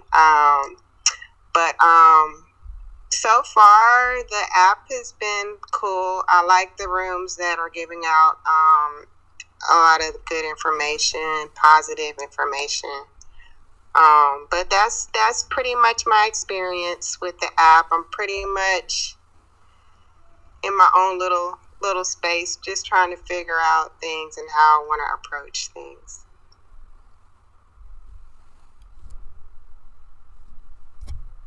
Okay, so let me ask you this.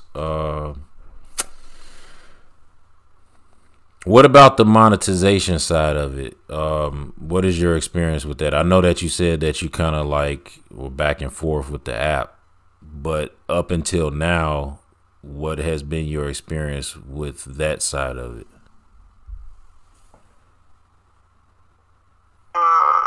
Okay, so I am not fully set up. I'm not monetized yet. I don't really have a reason why I'm not. I just haven't finished the setting up process. So I really couldn't give my opinion on that. Yolanda, didn't you say that you're going to have like some kind of accountability group or something? I sure am. I'm working on it. I think I'll probably announce it by Monday. I think I'll be good to go, because the weekend I can really get down to it. All right. But yeah. All right. Well, Felicia, look, she just announced this yesterday, and so it's brand new. But it would be a good idea to like join in on something like that to help you along, so that way, you know, instead of you just kind of like floating by, you know what I mean, you might be able, because I see you got a lot of posts on your profile, so you're not lazy, and I'm not implying that you are, but I'm just saying that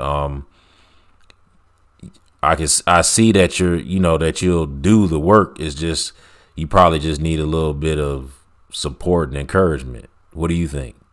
That's what it sounds like to me. Yeah, that'll definitely help. I was in the room yesterday when that was announced, and I kind of do perform better if I have a little pressure applied. It's crazy. And that's one thing that I'm trying to overcome, because like I'm used to working at a regular 9 to 5, and being a business owner, everything is on you to organize and get all of your assigned tasks, and get all your tasks done. And yeah, that'll definitely put a little pressure. I might even just go ahead and fill that stuff out today, because I really don't have an excuse why I haven't done the monetization yet. So Okay. Yeah, girl. Well, Do it. Well, let me say this, Yolanda. Please tell Felice about your accountability group and your camp, so that way she can, get in on that and have somebody to lean on. For sure. Yeah, so basically I'm like working out all of the kinks of like how I want to do it and everything. But I'm thinking that we're gonna meet like bi-weekly, right? So like every 2 weeks, we'll meet, and once a month we will set a goal that we want to reach, and everyone will get a chance to like think of different strategies that they think is going to like help them get to that particular goal.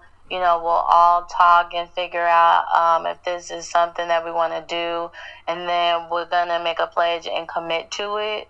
I would like if everybody at the beginning, when they decide to be a part of the accountability, that they sign a commitment agreement saying that like, that you're going to stay committed, you're going to be solid, and that you're going to, be supportive to everybody and give supportive criticism and like different things like that. I think that would be really nice, just to really solidify that like, you want to take it seriously, and you really want to achieve the goals that you're going to set out. But essentially that's how it's going to be. There's going to be some other stuff that I'm going to have in there. Like we'll have live trainings, for different things. Like if you need help on like how to edit videos, or, maybe I'll have like an expert come in. I can have $7 come in a few times, or just be, something like that. But that's what I was thinking. That's kind of like where I'm going with it. But by Monday, I'll have everything all like ready to go, and I'll give you the whole rundown. But yeah, essentially that's what's gonna happen. okay, I have a question. How do you get into a camp? Like how do you like, I don't know, just get in?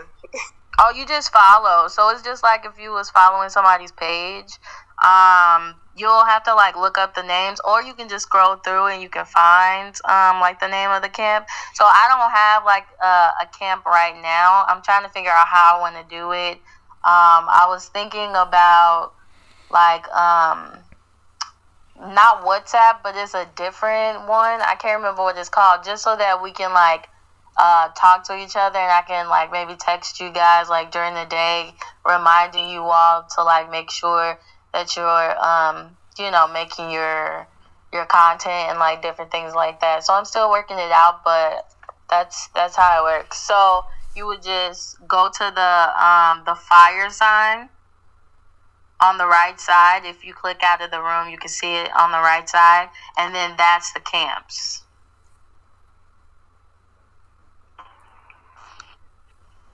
Okay, I see it. Thank you. No problem. For this particular camp, right where it says how to fan base with the fire sign right next to it, if you click on that, that'll take you straight to this particular camp, and you can follow.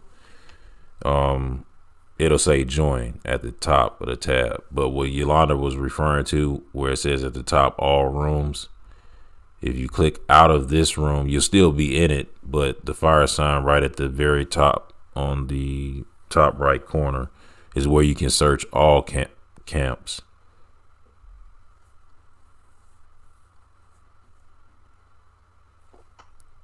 It's not clicking for me. I didn't know you could do that. Yeah, somebody just hit me to it a few days ago. I was Maybe like, need man, to I didn't know you could do update, my that. Yeah. Yeah, see, that's the thing. Yeah, you might have to press down a little bit harder on it because I had to do that sometimes. Okay, so I'm going to ask Toyera about your experience on Fanbase.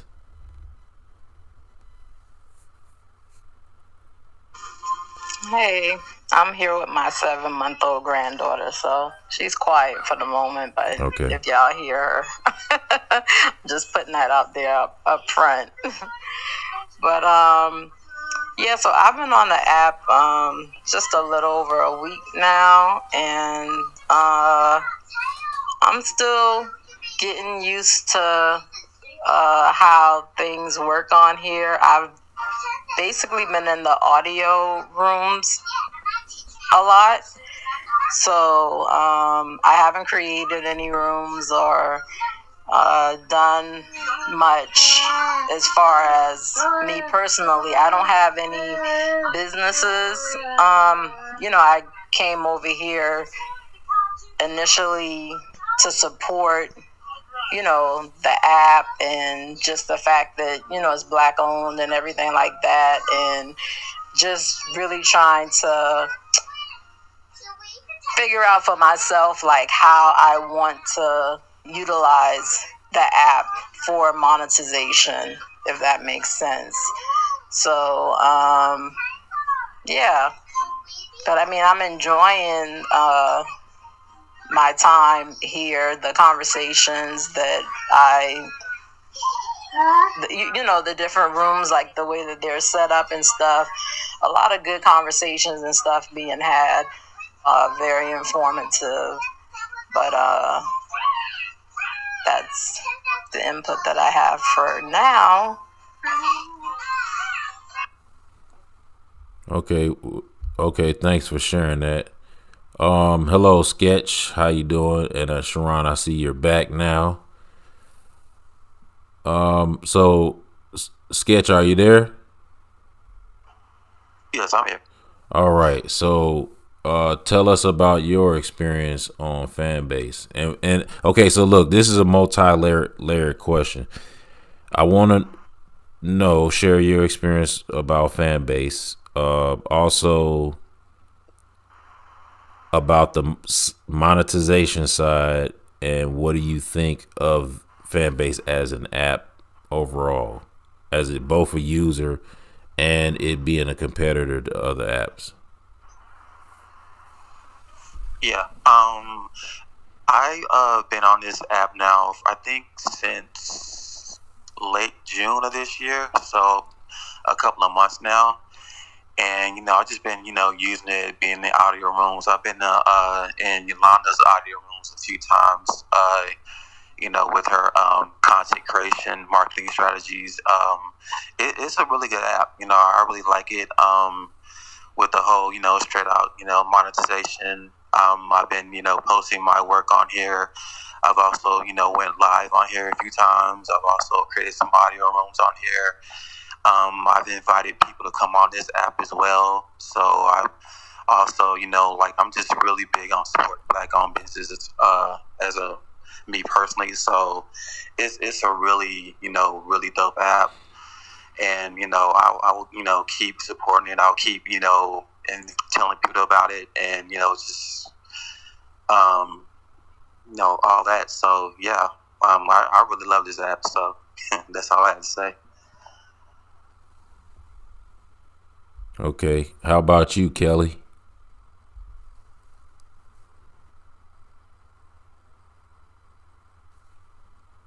Are you there, Kelly?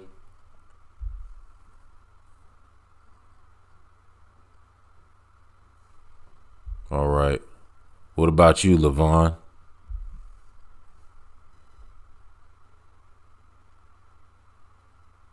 Sorry, I was over here trying to get a little work done. Y'all know I work from home. I got a Black wife, so I can't afford to fail. You so funny. I'm having difficulty in getting this. I I made this thing that I was saying I was going to do for the longest. I've been letting everybody know I'm going to do this thing the 10 times when I knew I should have quit drinking, right? Okay, some of it is kind of funny, and some of it is very not so funny, right? Okay, but now that I've actually recorded the thing, I can't post it because for some reason it won't show up when I click the tab for Fanbase Plus. It just shows a few other ones, but not all of my recordings and such, right? So now I'm in a bad way because I'm like, what the hell did I just do wrong here? How am I not getting this right? And at the same time trying to put an NFT together so y'all can laugh at me. Like, is that what you call an NFT? Is that what you call trying to put it together? This is hilarious. So pardon me. I would say it's not you. It's probably the app. It glitches a lot when you're trying to post stuff. Like for me, I cannot post stories right now, and I done sent them like a message and stuff. I'm sure they're trying to fix it. I know if I click out or sign out or whatever and sign back in, it'll work, but I just don't want to do that. You know what I'm saying? So I would say reach out to them. You might have to like take it off and then like repost the ones that aren't showing up because this app, you know, they're still working out the glitches and whatnot. Yeah, also take a look at which ones are not showing. Like, did you shoot it vertically or horizontally? Is it in landscape? You're talking about Fanbase Plus, so I'm assuming that it's over a minute. And so just looking at those things and see why those other videos are probably grayed out, and that might be the reason why you can't post it on there. Also, if I turn the phone sideways and record it, that's gonna not work too good. No, so actually, Fanbase Plus prefers landscape, which is if you held your phone horizontally, like if you, horizontally. To the side, and then Fanbase, the shorts version prefers vertically. Okay, I did it that way, and I'm still okay. Thank you, everyone. Yeah. I'm gonna tell you what I had. Uninstall it and reinstall it, see what it does. Yeah, that may work too. Try that computer if you're talking about Fanbase Plus, because I know in the past you have to upload it on Fanbase.app or something like that, and then we had to put a cover photo. So also try a desktop if you can. Oh yeah. Okay. Yeah, definitely. That might make it come out better, actually. Oh yeah. So let's talk about that part of it, the desktop version. We'll get into that 1 second. What was I going to say? Oh yeah. So I had uploaded some videos, and it was like, you know, around about like 10 videos. And actually I had uploaded one video, and it was 11 videos total. And I think I waited like a day or two before I uploaded the other videos. And when I started uploading the other videos, that one video I had uploaded a couple of days before ended up disappearing. And it's a part of the 11 videos. And I was like, why did it make that video disappear? Like I don't understand why that happened, but it did. So where did she go? Krista, are you here?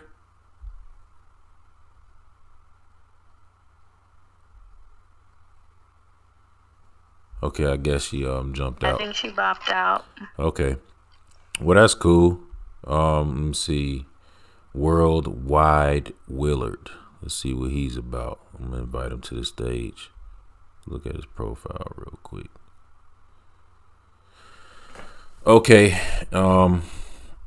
If you want to come up, Worldwide Willard, come on up. I invited you to the stage. Does anybody have anything that they would like to talk about you know, that we haven't talked about? Because we're going to get into this like Fanbase desktop version, because I have some things to address about that as far as from a marketing standpoint, and utilization of the app. I'd like to share my experience on your question right quick. Oh, sorry, aunties. I'm sorry. Go ahead. I meant to ask everybody, so if I missed you, my bad. Okay. So, I came in on the first round investment. Before I even came to the app, I just invested in it. It took me about 8-10 months or so before I actually just downloaded the app and got on here. I was saying to myself, girl, you invested in something, you better go download it and be a part of it. So when I did, I got excited about it. The rooms and stuff were nice.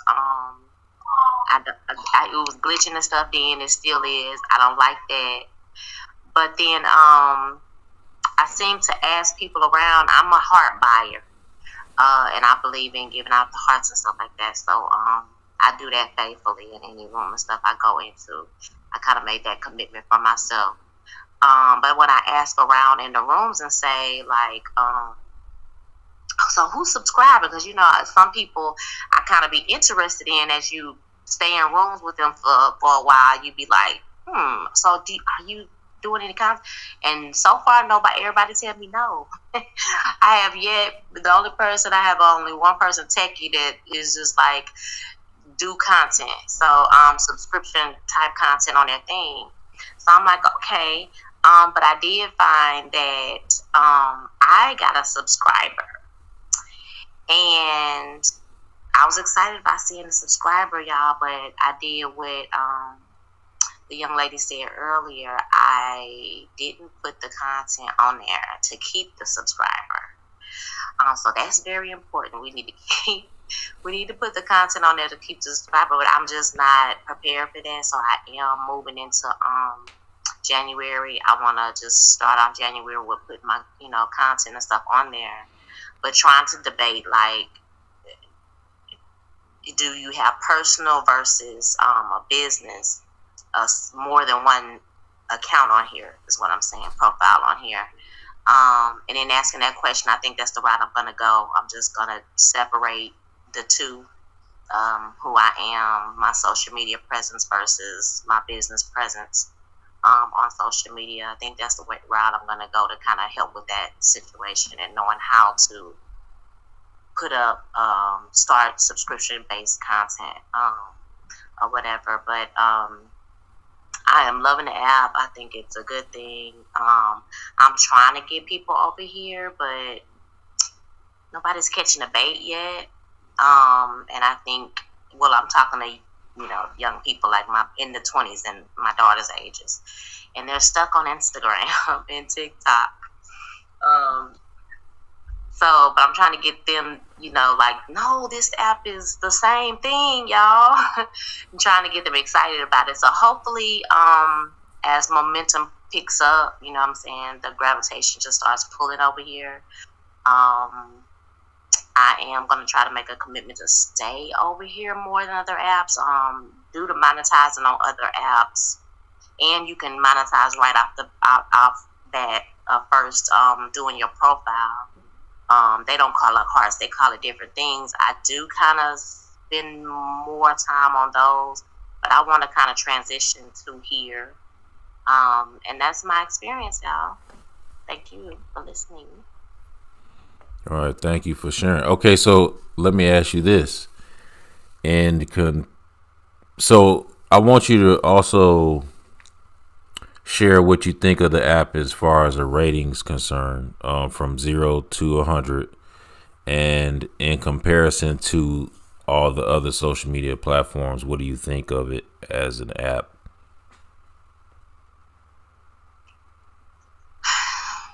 For a 49-year-old person like myself, I would rate it, I would say we compete, we compare pretty well,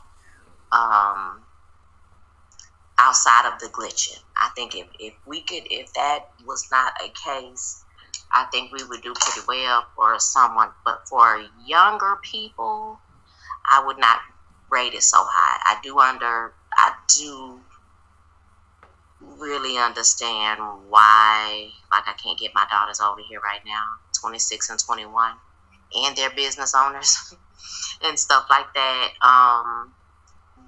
Because I do, as I follow younger people and be involved with a younger crowd of just social media around the board on all the platforms I'm on, they're looking for a certain type of energy and vibe.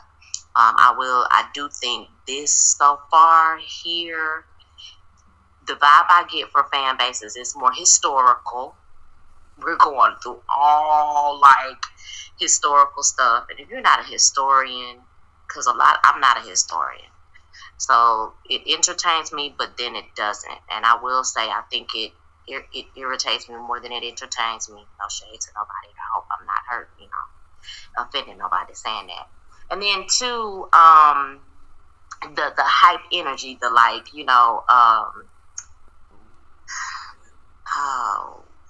really entertaining stuff, like let's say games or karaoke or some stuff that just really is just like you get on here and you're just entertaining. The mass crowd, I think of 20-year-olds are not just into just spending a whole day of just like having intellectual conversation.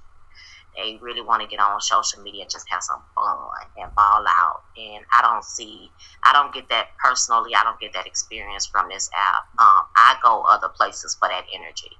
I don't get that energy here. When I come to Fanbase, I'm like, my whole mood, when I enter in the app, I'm expecting like some deep talking, and let's just talk about topics, and let me see what everybody thinking around the world, and it's, you know what I'm saying? So that's kind of the vibe I get from it personally. For me right now, it's either history or education, entertainment, excitement, bonding, stuff like that. I don't feel that vibe from here, so I wouldn't rate it that high on that accord. And I'll land there. I'm so glad you said that. You just described something that's been in my brain. I'm like, I don't know how to put my finger on it. But when you said the history and stuff like that, like a lot of my younger creative friends, they are not doing this. And they're definitely not spending a whole day on the app, especially in an audio room. They don't even like to talk on the phone. So even when they're talking business, like our meetings are less than an hour. So you hit it on the head. Amen. Okay, so I think that's something that's kind of Levon, hold on. Into the Levon, hold on for equation in a sense, because Levon, hold on for just one moment. Hold on for just one moment. Aunties, tell us your rate from 0 to 100 about the app. Then after she says that, Levon, then you can go ahead. I was trying to get around that. Okay. I'm going to give it 30% right now. Ooh, 30. That's the lowest we've heard so far. Okay. All right, Levon, go ahead. I said ooh, too. Yeah. Wow. Why? Let me say why. Because no shade, y'all. Real talk. I get the fun, the excitement when I'm ready to just kick it and laugh and just enjoy a day. And I get business and education on the other platforms. Okay. All right. 30%. That's the lowest we heard. Ooh, that's deep. All right, Levon, go ahead, brother. Wow. That's a one to follow. I think that the lack of exact connectivity is part of the equation. It almost, to my mind at least, has to be, because, like, say for an example, and not to conflate one app to another, but it's easy for me on Facebook to stay in touch with folks that I can, connect with. But over here, I have to literally remember everybody's that's this person. Oh no, that's that person. And somehow it doesn't match in my mind the same way that it does on Facebook. But the connections that I make here are far more valuable to me because I'm speaking to them in real time, and I can make adjustments. And if I was to give a quick example, I had no idea about this, trying to make a identifying my market. My market is anybody who want to pay for my stuff. That's my market. And if they like it, they can get it, you know. But the queens on here was suggesting, no, you need to identify who, you know, you're actively seeking out. And so now I needed to, after talking to those queens, they instructed me that I needed to level up my ante, if you will, because the materials that I'm producing are not reaching their eye. So I got to raise my performance. That's a very real-time thing. I can't get anywhere else because nobody else can directly talk to me one-on-one, go see my stuff, and tell me exactly what they're seeing in real time. So for me, that knocks the ball right out of the park because it elevates me in very real time. Oh, can I respond? Yeah, go ahead. So, Levon, that just means you need to open up and broaden up. Them applications, them other platforms that you own, you're not utilizing all their features. Because at this point, all of them real time. And all of them face to face, what we don't have here yet. See, literally what I would love, what I can't wait right now is when all of us can be on a panel with our face, visual, like FaceTiming. I do that on other platforms. So y'all could be selling me product and everything right there in my face, showing it to me, you know, demonstrating it, all that. We could talk and chat all day long, looking at each other. So that's real connection. You know what I'm saying? I don't even know how none of y'all look. I'm gonna have to go over here to YouTube to connect with y'all to see like who I've been talking to. Or, you know, if y'all been going live and look at y'all platforms here and photos and stuff like that and see if anybody catfish and stuff like that.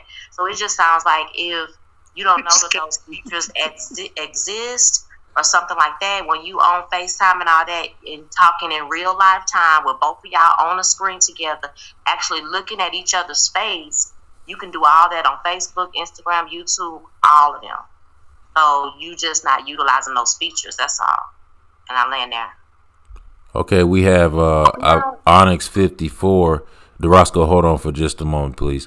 Onyx 54, you was flashing your mic. Did you have something you wanted to share? No, I was just agreeing with what Levon said about, you know, he could connect with people real time. Okay. All right, go ahead, DeRosco. You up? Hi. Wow. Oh, yeah. One, when you see people flashing their mics on Fanbase, that's just typically agreement or clapping. Two, I was curious because I'm not personally a person that cares to go on camera. So I'm just curious because there's a decent amount of people in here, but I hear that feedback quite a lot. And me personally, I don't care about what anybody looks like. I'm typically, in my internet experience, or for the past several decades anyway, I've been more concerned with connecting with people that are like-minded as far as interests and, you know, lifestyle and whatnot, ideologies and whatnot. And I'm finding that it wasn't until COVID that I realized that I didn't know what most of these people looked like and never had even considered it. So I was just curious, how important is that to everyone, you know, and does it matter what the nature of the business is? For me, I'm a visual artist, so most of my efforts for recording or taking photos. It's going to be of my artwork, not of myself. But I'm just wondering, like, what are you guys running into with that? Well, I'll answer that first. I mean, everybody can answer, so, but I just kind of hopped on it first before everybody else did. For me personally, I think, look, I like to be seen. I'm gonna just say it flat out. You know what I mean? I've always been someone who isn't afraid to be heard or seen. I don't necessarily seek to be seen, but I always find myself doing something where it requires for people to know me, both visually, meaning them actually knowing my face, and then, you know, knowing my voice. So it's just kind of natural for me in the business that I run and what I do as a business to be seen, to be a face where people can recognize, because even though I could go like other companies and just do a service and do what I do as a business, but I think it's more or less based on the personal preference of what you want to do. Like for you being a visual artist, it's really not that important. It's actually not important at all, because what you do is visual art, and it's your art that people see, not the artist. You know, they see the artist through their art. But for other people, depending on like what they do, it would be detrimental to what they're doing if they aren't seen, because it's important for people to know who they are, to be able to recognize who they are. I'll pass it on to anyone else who wants to speak on that. I feel like you're right? So if you make comics, you draw or something like that, since we can't see your face, because seeing your face is it's personal connection we're getting from you. Whether or not we're not looking at you like we're checking you out, it's just being able to like see somebody, see their features, see how they like smirk, their mannerisms and things like that. So if we can't see you, then we still expect you to be posting your art very, very consistently, because I think people think that we remember them, you know, and sometimes people just forget. Like, I might hear your voice all the time, Roscoe, but like, unless you're consistently posting your artwork, I will not put the two and two together, and it will be like out of sight, out of mind. So I feel like people that do not show their face on anything, just make sure your artwork is showing up as your face, because otherwise we won't mean to, but we'll forget about you guys.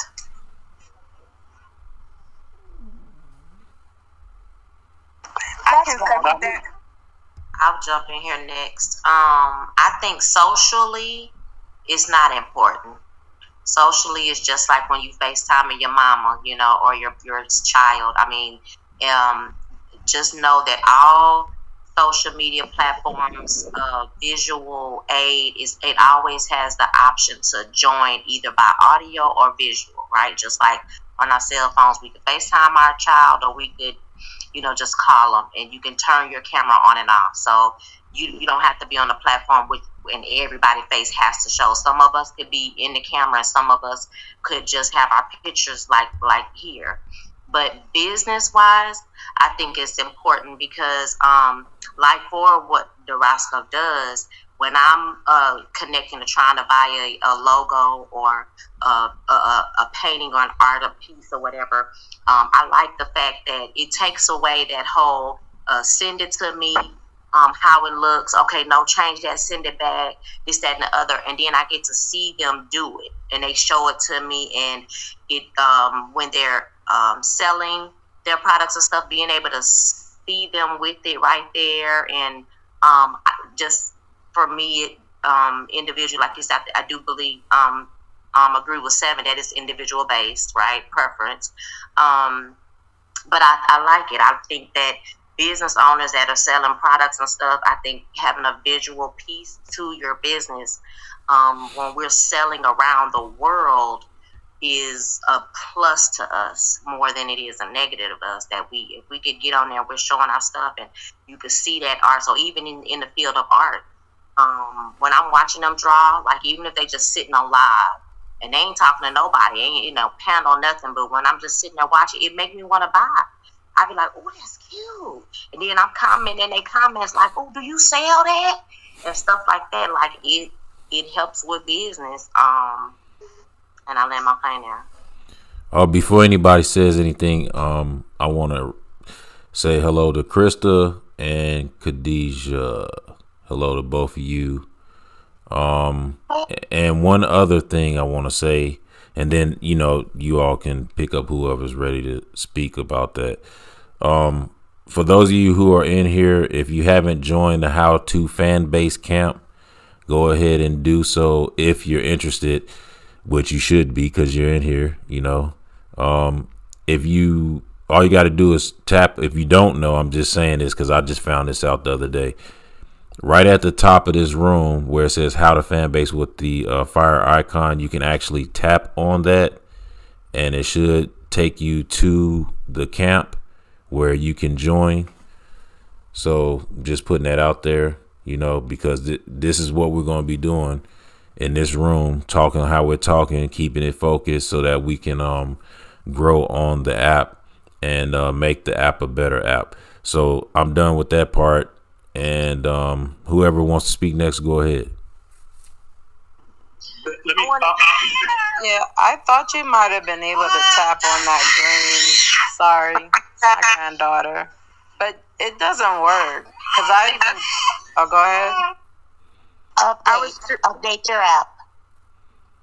I did. It's updated, but it doesn't. I don't know. Maybe then it might just be a glitch. Shake your phone and inform them. I'm on my Android right now, and I did just notice that I was able to do that just before he actually mentioned it. But before the latest couple of updates, I was not able to.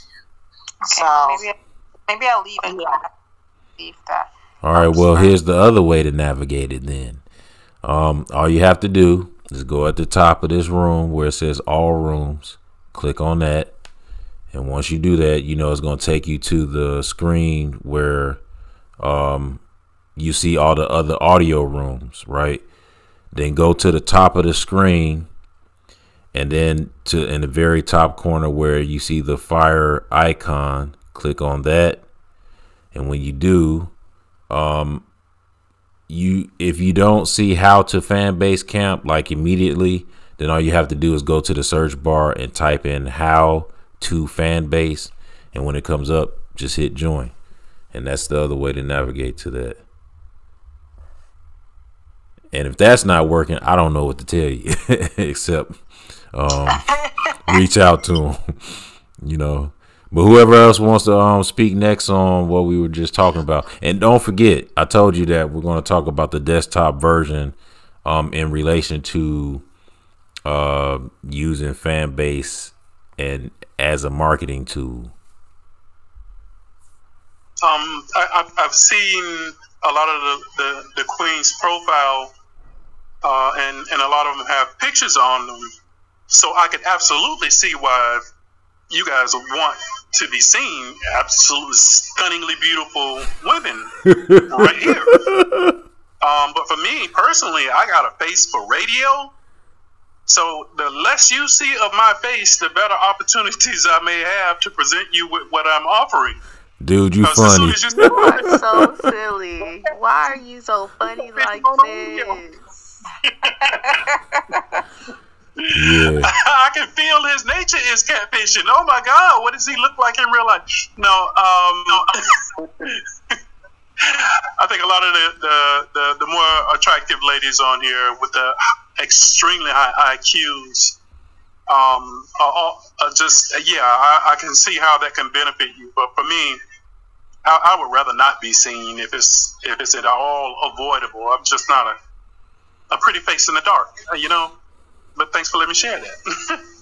Well, Levon, it's funny because you do a lot of like landscapes and scenery and stuff like that. But I do people. And one of the main reasons I don't want to be seen is because I know I make faces when I'm drawing. I know I do.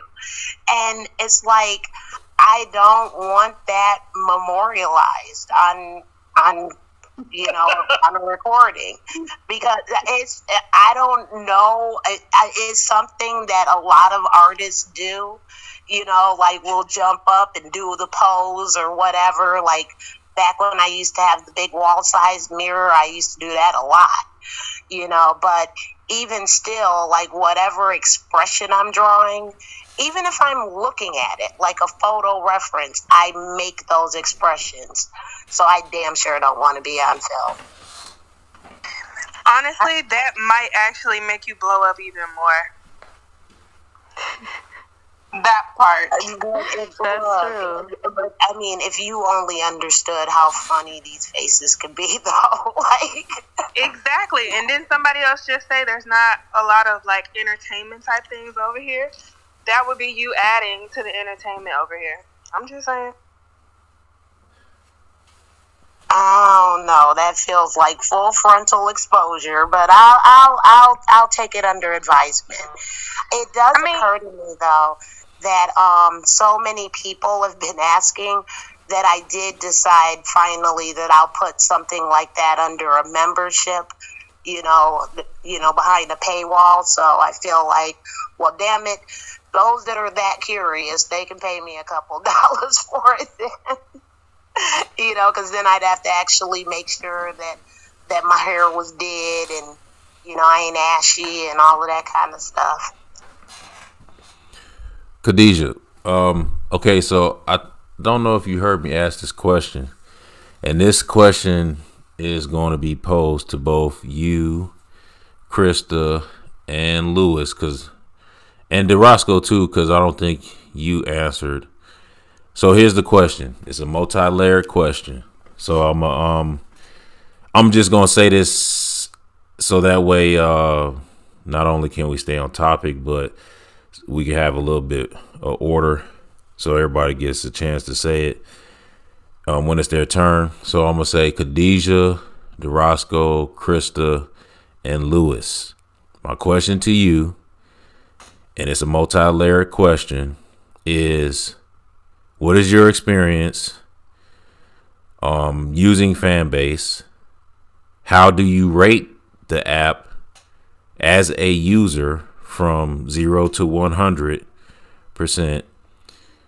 And what do you think of the app as a user in comparison to the other social media platforms? Start with you, Khadijah. Okay, I was trying to type down the questions as I realized how detailed it was. My experience using Fanbase, my rating of it, high, 0 to 100, and then my comparison of this app to the other apps on the market that I currently use. Are those the three? Yes, that's it. Okay. So, hold on. Let me fix my environment.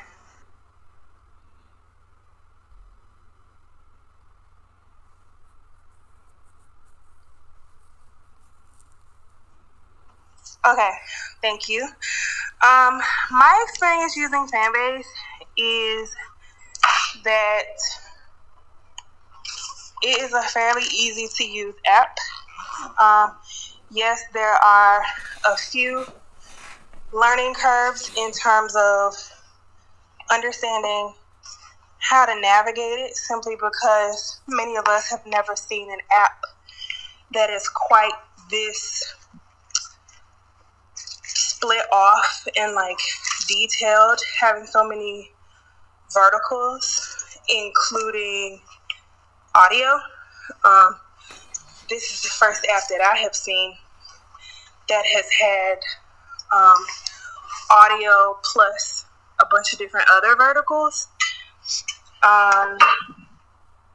There's several other apps such as Facebook, Instagram, that have multiple verticals outside of, say, video or how they originated posting photos, then posting videos, posting text. So my experience, yes, it's fairly easy to use in my opinion, but I'm a little bit more tech savvy. So for people who are not tech savvy, I have heard that they have a little bit more difficult time. But what I'm excited about in my experience with Fanbase is when we shake our phone and we input a suggestion and we report bugs en masse, they listen to us and they up the priority level of that bug or that suggested improvement, and they get it done within a matter of months. And we see that improvement, and I believe that is what takes Fanbase a step above the rest in terms of the user experience. Case in point, they're working on the DMs right now, and it's really improved. It's gonna improve how the DM function works. Let me think. What else about using the app? I really, in my experience with Fanbase, I really like how I feel as though I'm able to connect with people on this app without so much pressure. What I mean by that is what was talked about just a little bit ago, how some people are super interested in having a video capability, where how we are right now on, it's a panel of, 15 people in an audio room, but some people would enjoy the fact that there would be a panel of video capability. To me, that feels like a lot of pressure, because now I can't just show up whenever, however. I probably can't show up at work, whereas I could pop into an audio room while I'm at work, just have my phone sitting to the side. I could stay in the audience and just chill and listen.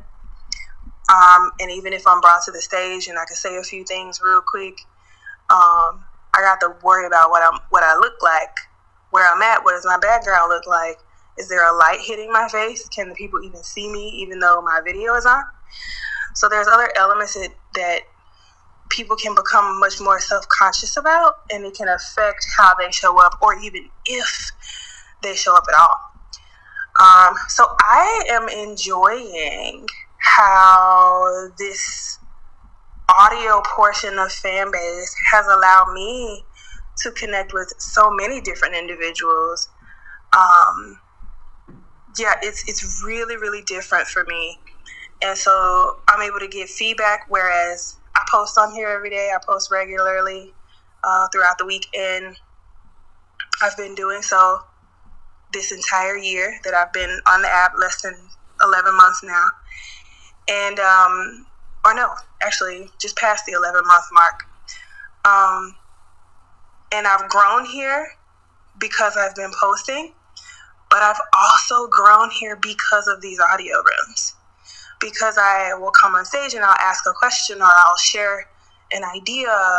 That's just really cool. And that's a part of an insight that people cannot get on other apps that I really enjoy. So it's the coupling of the two that creates a really cool phenomenon. My rating of this app amongst others, my rating, I'm going to be generous in my rating. I'm going to say 50 right now. And the reason that I'm choosing the middle is interesting. So 50% is a lot when you think of this app, because it's a beta app. It's not even fully it is nowhere near a quality final product, right? It's still in the infancy stages. It doesn't know how to talk yet. It's kind of like learning how to walk a little bit, So I feel that 50 is generous.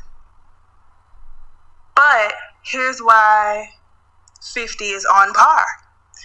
Because even though it is an app in its infancy, I have grown so much on these apps that, like,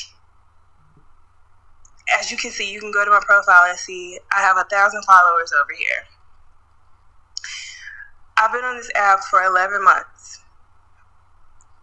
and I have collected 1,000, over just a little bit over 1,000 followers. How in the world is that possible? I am posting the same type of content on this app that I do on the other apps that I'm on. And I have grown over here exponentially, whereas I have had to fight for a lot of attention on the other apps. It just feels like pulling teeth and nails, right? So that's very different. I feel like the payoff that you get from Fanbase is super high quality in relation to the other apps. So that is also why I feel like 50 is warranted. Another fact is that I have been able to make money over here. Instagram ain't never gave me no money. Fanbase ain't never gave me no money. TikTok, no. Like Pinterest, no. In terms of direct money from the app, not talking about sales at all. Only talking about money that I have received just because they wanted to give me money or because they've allowed people, my audience members, to give me money. I have made almost $200 over here, again, in 11 months. Where does that happen? Where else in the world are you able to do that? I want to know. And so I just feel like this app is revolutionary. Isaac is definitely onto something. And I didn't say any of this to like brag or anything. I honestly am impressed. I feel grateful, blessed, honored. This app is just blowing my mind. I'm like, what? How is this even possible? What? I'm just grateful. And I'm like, okay, breathe. You're doing something right. I feel as though I'm able to get a lot of feedback on this app in a variety of ways. And I really, really enjoy that. Through the love is the currency over here. Through the loves, which turns into US dollars. Through, people liking posts and seeing the comments and people bringing up, talking about the affirmations or asking me to write them an affirmation while I'm in an audio room and things like that. So that is how I would rate the app, 50% for those reasons. And how does this app compare to others? I think that I already kind of sprinkled that in there, but I'll bring a little bit more clarity. I personally appreciate, as someone that's working on building my courage, confidence, and self-love, having audio-only capability is really helping me to break out of my shell over here on Fanbase, whereas on other apps, say Instagram, they don't even get all that much opportunity to hear my voice because they don't give me an audio only capability.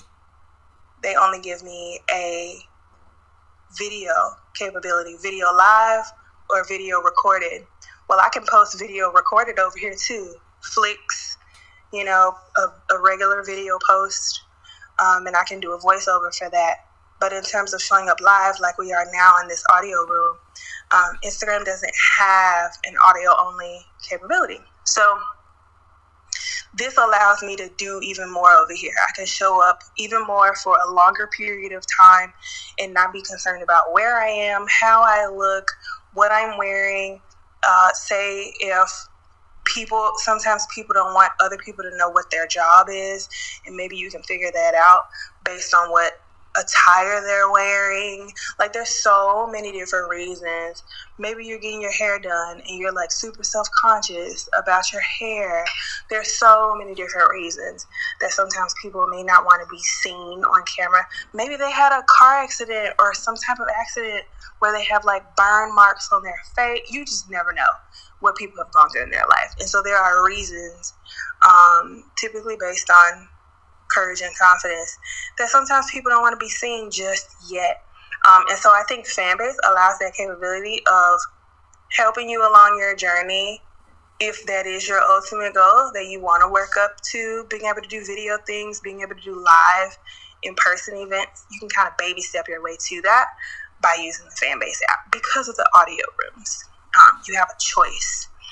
And for the people who love showing up live and having their face, serving their audience all of their features in their face, they have the capability to do that too over here at Fanbase and receive money for it, i.e. the loves, the currency. So those are all of my answers to your questions.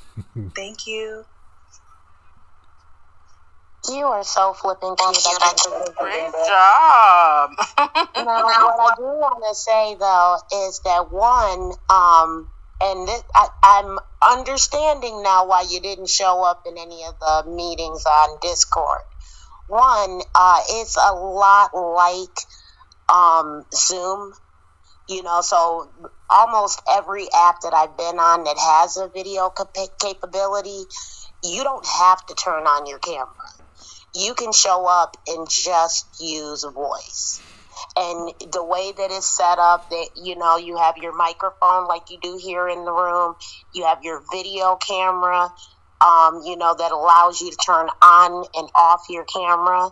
So when you show up, you can use it absolutely just the same way as a voice, as a voice server. But it just gives you the option, if you're talking like Discord, to do the screen share and to do the video, or if you're talking about other apps, it gives you the option to turn on your video. Another thing that I would love for you to consider, Ms. Roots, is you have beautiful hands and beautiful handwriting. You wouldn't need to go on camera any more than I have to. There's a whole thing of handwriting now. Get yourself some pretty pens, something that you like writing with, and do your videos with just your hands and, a pretty background and, and whatever. So you can show up with just your voice and just your hands and, do something pretty like that. You don't have to have your face on camera. I don't personally have the issues with being seen, other than, like I said, I make a lot of faces when I'm drawing. But I do get what you're saying, though. I mean, obviously, it's easier just to show up if you're just on voice. Now, to answer the question, though, I've been on Fanbase. My Fanbase birthday, Miss Amby, my Fanbase birthday, it came and left without much fanfare because I only just realized it. It was July 21st, 2021 was my first day on Fanbase. So it's been just over a year. Hey. And I would say that my experience here has been overwhelmingly positive. I would go as far as to say, and I'm going to be real generous, but just understand that I'm a hopeful realist, I guess you could say. And I'm a tech junkie. I've always loved gadgets and tech and all of that kind of stuff. So as a result, I'm often on the beginning end of things. So I'm pretty used to, the glitchiness of being on the beginning end of things. But what I feel like we found here in Fanbase is unique, and you're almost not going to find it anywhere else. Maybe some of these new apps that are being crowdfunded or whatever, but the magical ingredient over here is the investors. It's how heavily they are invested in the experience of the new user and the average user and just everyone. It has been, I mean, just showing up. I mean, it was like, I've literally never shown up to an app and had people just so damn happy to see me. Like, hey, how you doing? You knew? I mean, it's just like, wow, okay. I was not expecting that. But, again, I think that is going to be the thing that sets Fanbase apart from the other social media. It isn't really about, or at least in my estimation, it isn't about the features. It isn't about, the anything, because, I mean, as we can see, a lot of it is still glitchy. Some of it isn't working properly yet. But the magic here is that Isaac basically created an environment where he fished for the dreamers, the innovators, the creators, the movers and shakers of things. And he sold us a vision. And everyone over here are the type of individuals that can see something before it actually exists. And so that, to me, is what makes Fanbase unique. That, to me, and, the investor part, where people are just so heavily invested in Fanbase. I mean, I hear people promoting Fanbase more than they promote their own damn shit. And I'm like, wow, okay. I mean, I ain't mad at it, but, it is really telling, and it showed me a success strategy. Like, well, damn, if you can get people heavily invested in you, then they're going to stomp for you harder than you do in a lot of cases. But that, to me, is the magical ingredient. And so you have people across several different walks of life, whether it's art, tech, whatever it is, but the movers and shakers in all of these different industries. And so it is a place where, I can come and quite literally learn and grow and I mean, even learn about shit that I didn't even know that I needed to know. You know what I mean? That is beautiful. I've learned so much here about life, about finances, about just everything. So, again, my experience has been overwhelmingly positive. I mean, like Miss Roots, I've made money. I never made money on any other social media. The community of people here, they're just a really great bunch. I mean, even for all of the drama and all the shenanigans, I've really seen people get embraced and loved on in a very, very real way. Even when you have like problem personalities, people who are going through difficult things, whether it's drunkenness, whether it's just personality disorder issues, whatever it is, I love us because, I mean, these people, it's like we just love on them. Even the trolls. And I've never seen trolls even get embraced and loved on too. Like, it's just really a really unique environment over here. And I don't think that it'll change. I think that more and more people will just catch the vision because there's a bunch of folks stomping real heavy for Fanbase. And how does it stack up to other social media? It just doesn't. It's in its own damn lane. Completely, unequivocally. So much so that I posted on Fanbase and been active on Fanbase where my other social media is like a ghost town. In fact, the only reason that there is any activity over on the other social medias is because I have my bio link in my bio over here. And so as a result, I've grown my social media all up. But so yeah, if you don't have a bio link, strongly recommend that. Especially if you're wanting to grow your social media, and just tap in. You know, and I know it's cliche, you'll hear it a lot around here, but it really is true. You know, a closed mouth don't get fed. Let folks know what you do, and create your own spaces, again, to let folks know what you do, and, you know, just tap in and do your thing. Well, thank you, DeRosco. I appreciate everything that you said. And honestly, at first, when you was like Miss Roots, I was like, who's she talking about? Who is Miss Roots? And then I realized she was talking about me. Oh, my bad. Is are you Ruth? No. No. I'm my Khadijah. bad. Khadijah, Yeah, my Mark. bad. My bad.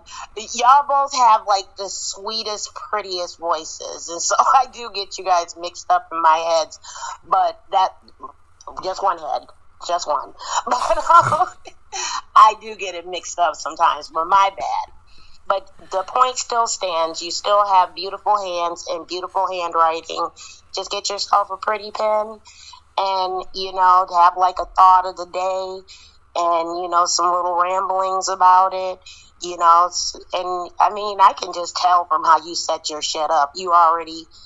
Just that alone is enough for you. A little place setting, something pretty, you know, and do your thing.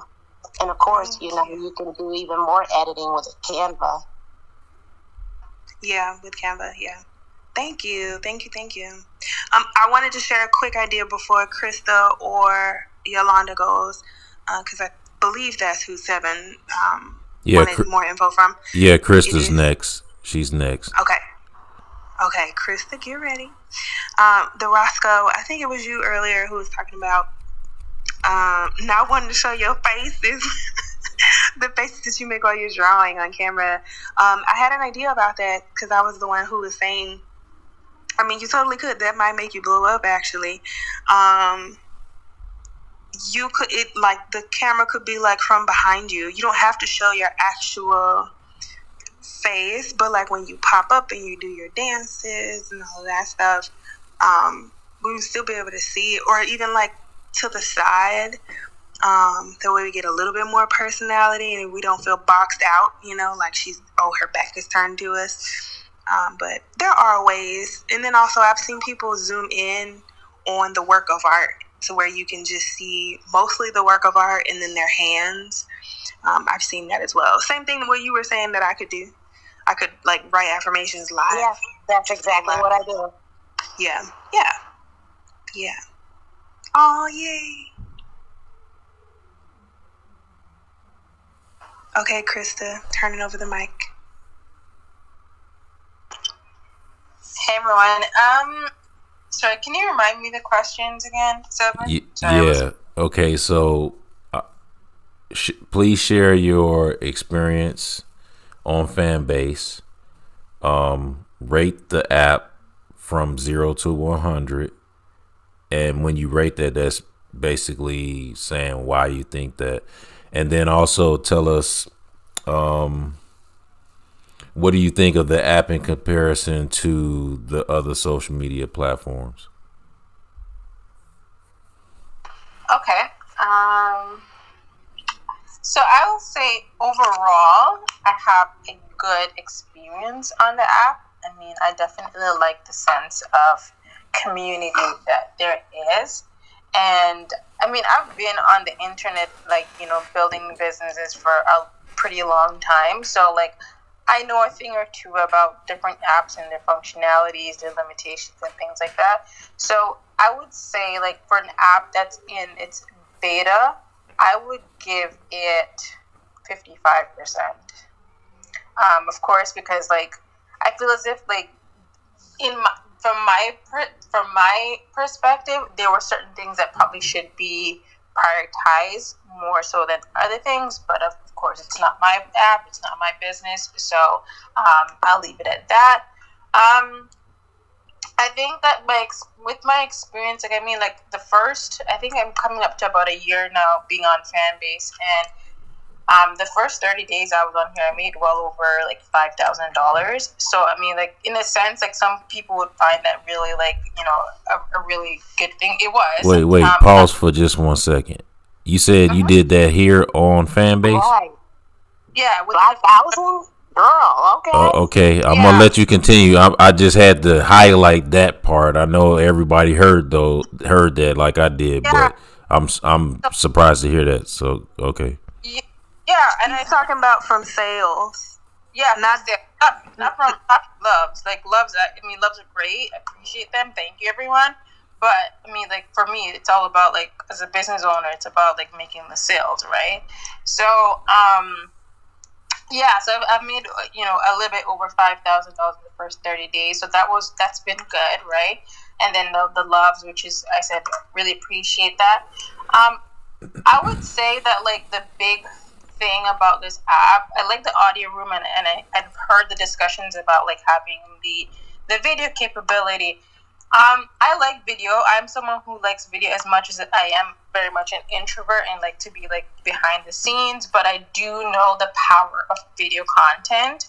So that's just my personal and professional opinion on that. So I mean, we do have the functionality, but I do really, really, really enjoy the audio rooms, as others have said, because it gives you an opportunity to tap in while you're on the go, right? So if you're doing something else, you can tap in and listen to a conversation or be a part of a conversation. So I like that experience. Even compared to other apps, like for instance, Clubhouse that has that the audio functionality, that's a vertical that is prominent.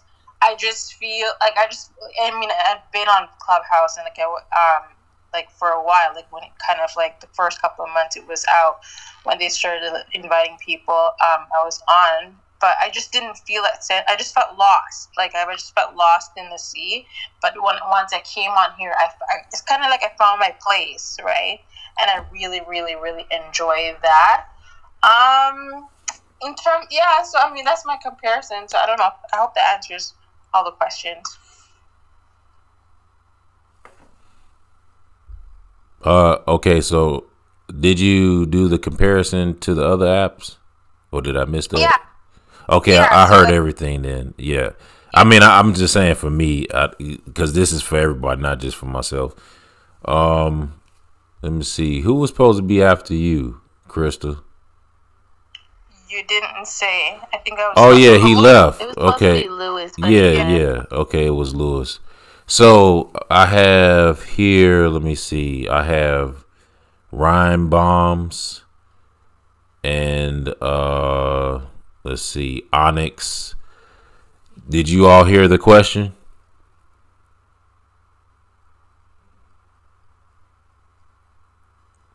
Onyx, rhyme bombs. Did you all hear the question? All right, maybe they doing something else. I feel like Ryan might have came in later. Okay, well, Did you hear the question? Yeah, I'll wait for that person. Ja, you just came up. How you doing?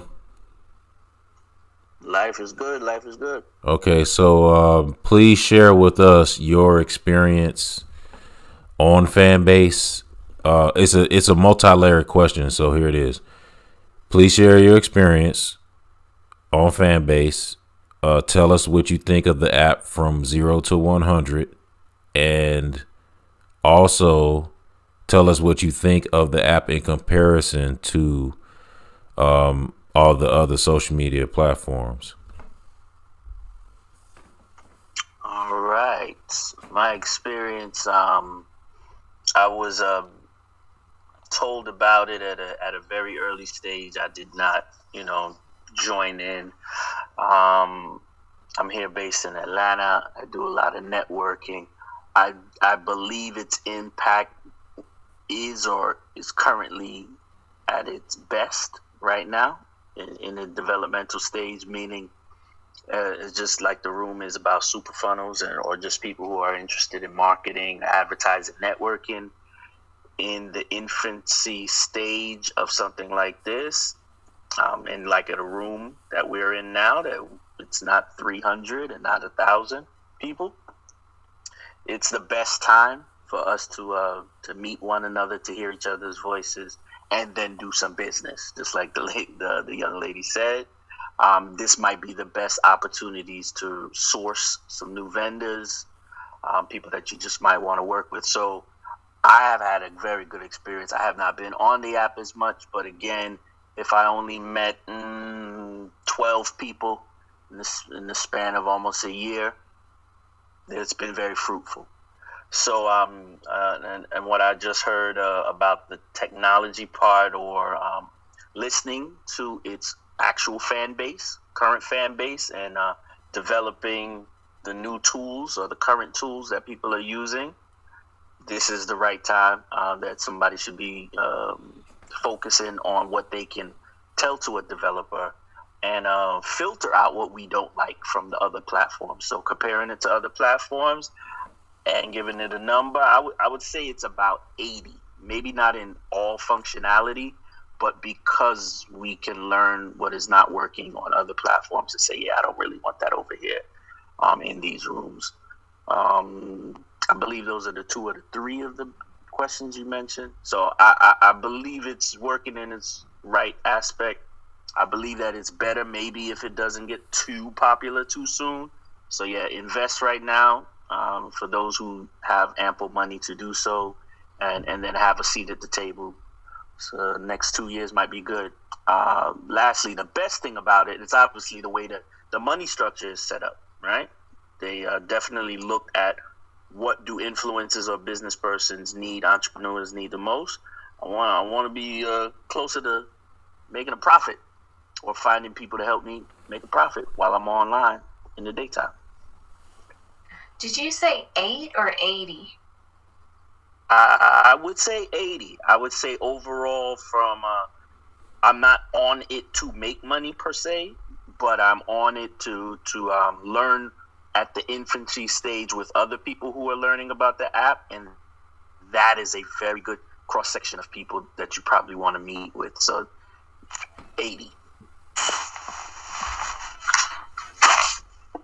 Yeah. Oh, Zell, okay. What's up, Zell? You finally decided to come on up. All right, so share it. Hold on before Onyx, are you here? Okay, and Rhyme, are you available? All right, Zell. Did you hear the question? No, what was the question? The question is, it's a multi-layered question. Share your experience about on Fanbase. Tell us what you think of the app from 0 to 100, and tell us what you think of the app in comparison to other social media platforms. Well, compared to other platforms, I say it needs work, and a lot of work. And I mean, there was a lot of money being made on here at one point. I will say that, but the wave, people, I guess the new people missed the wave, and you get your fluctuation of new people that comes and go. It's all about how you like what you make of that for real. But it's supposed to be ran like a OnlyFans, to be honest with you.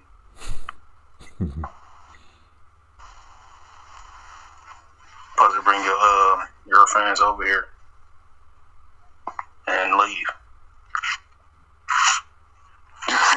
That's basically what it's supposed to be. Not my words. That's from the owner's mouth. You said that's what it's supposed to be? Yeah, that's how it's supposed to be used. I mean, well, okay, so with that being said, I know you're sharing your experience, but no, I'm telling you, that's what he's saying. I know that, but I mean, you emphasize that. That's why I'm kind of saying what I'm saying. Even though he said that, I mean, I think we all know that all apps, start out with a particular intention from the creator of the app, right? And the developers and all that, the team of the app. But then it ends up turning into something entirely different because, when people come on to a platform, they end up using it different than what it was intended to be used for. That's why I said it's all on what you use it for. Okay, I got you. Okay. Go ahead, continue, brother. I mean, that's it. Rate it out of 100.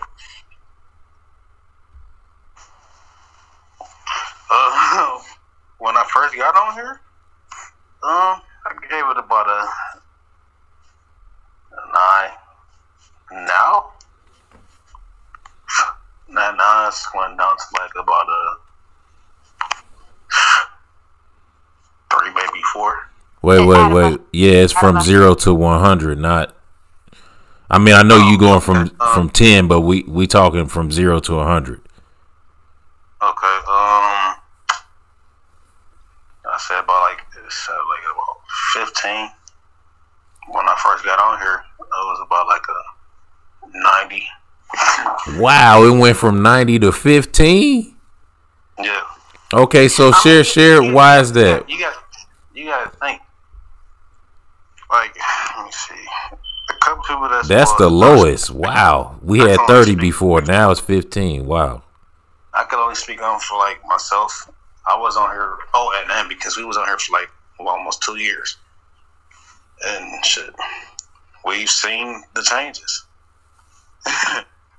So, like I said, if you new, just stick around. You'll understand what I'm talking about. So why are you still here?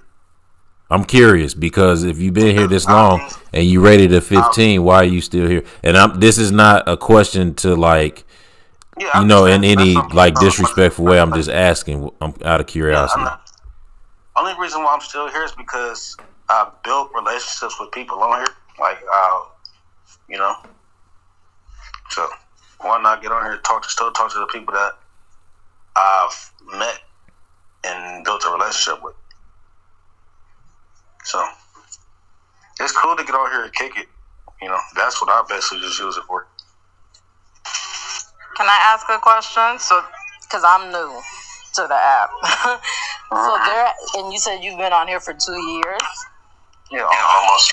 So, and I'm not sure what all you're basing your rating off of, but as far as the app in general,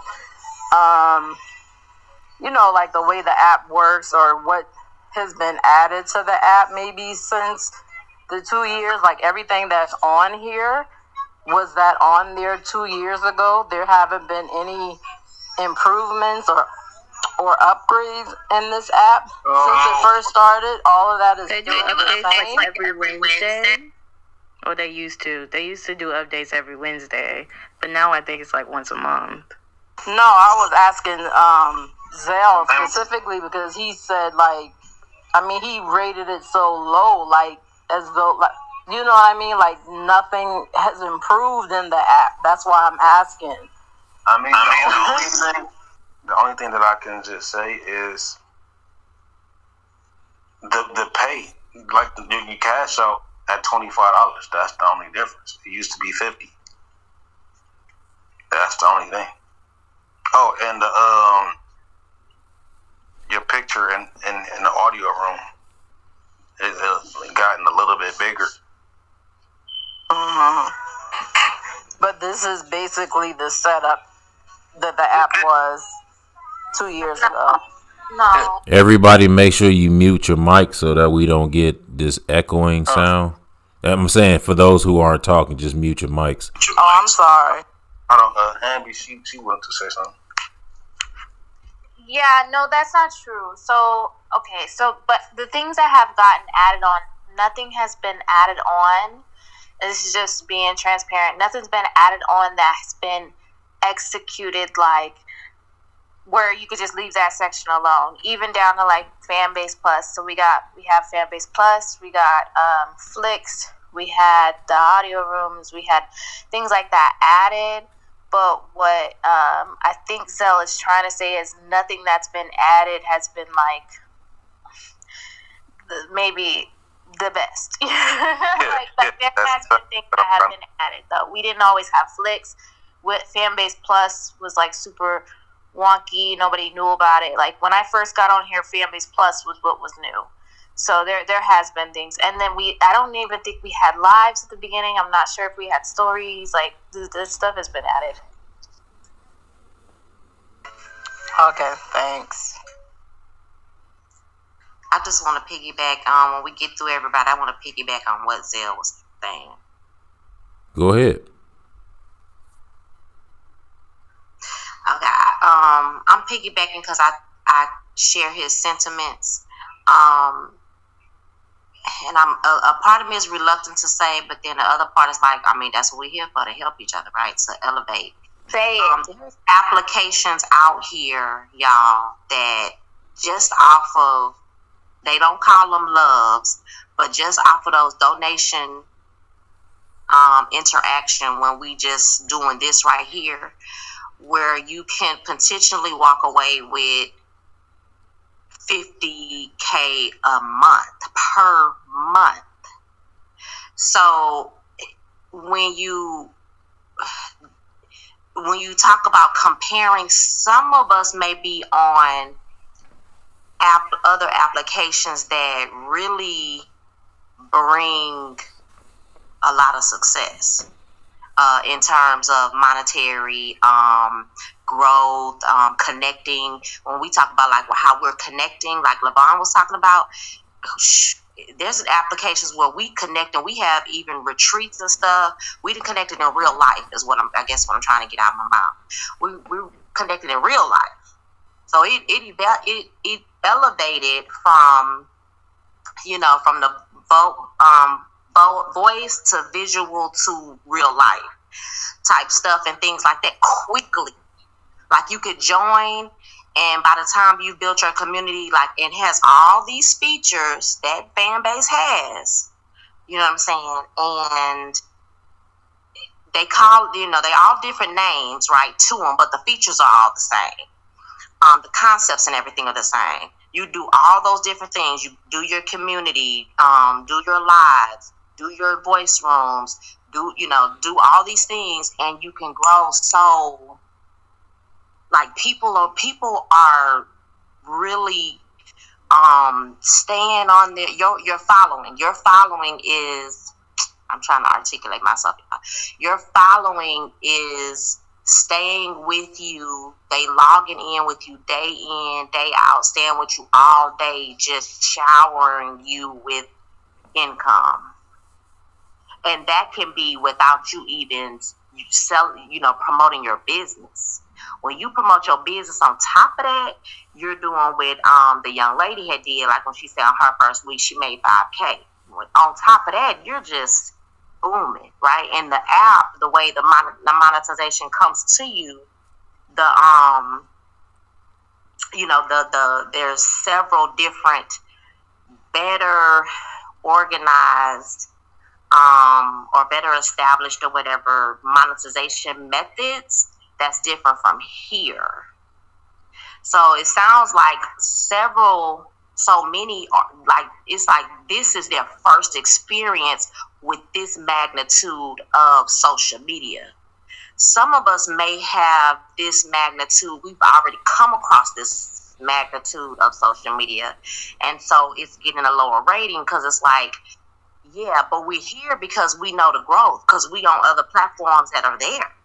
So it's like, yeah, man, when this come, it's getting there. Like when you're at the beginning of something, you can't shoot down something that's at the beginning. Like you believe that something can grow. You know what I'm saying? And it's going to get there. It's the beginning. So, you know what I'm saying? We're not comparing it as if like, oh, it's at its last stage. It's fully final and developed, and now it should be Facebook, Instagram, or something. And even all them platforms are always.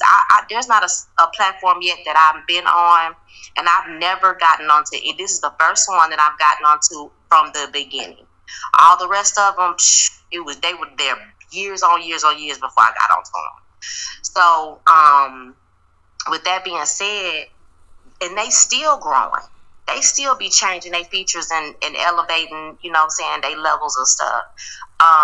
So it's so much potential to just change and critique and mold and shape this app that, yeah, I see where the vision going. I know where it's going to end up at one point. Now, what year, what month, when, I don't know. But I see where it's going. Because I know what's out there already. And I land my plane there.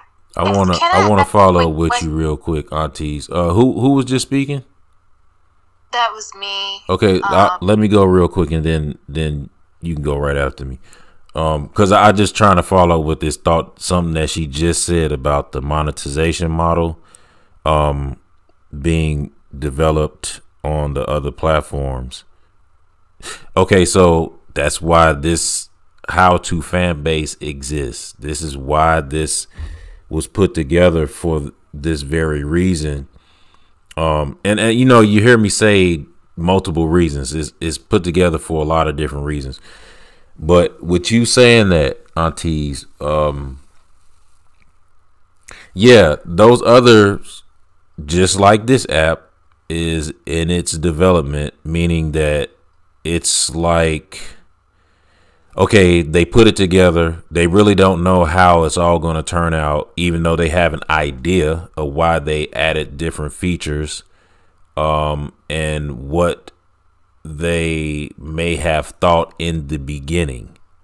But the one thing that, in my experience, what I've seen with all the apps, okay, they may promote it and say things about the apps in particular, saying like, oh yeah, we have this feature, you could do this. Oh yeah, we have that feature and you can do that.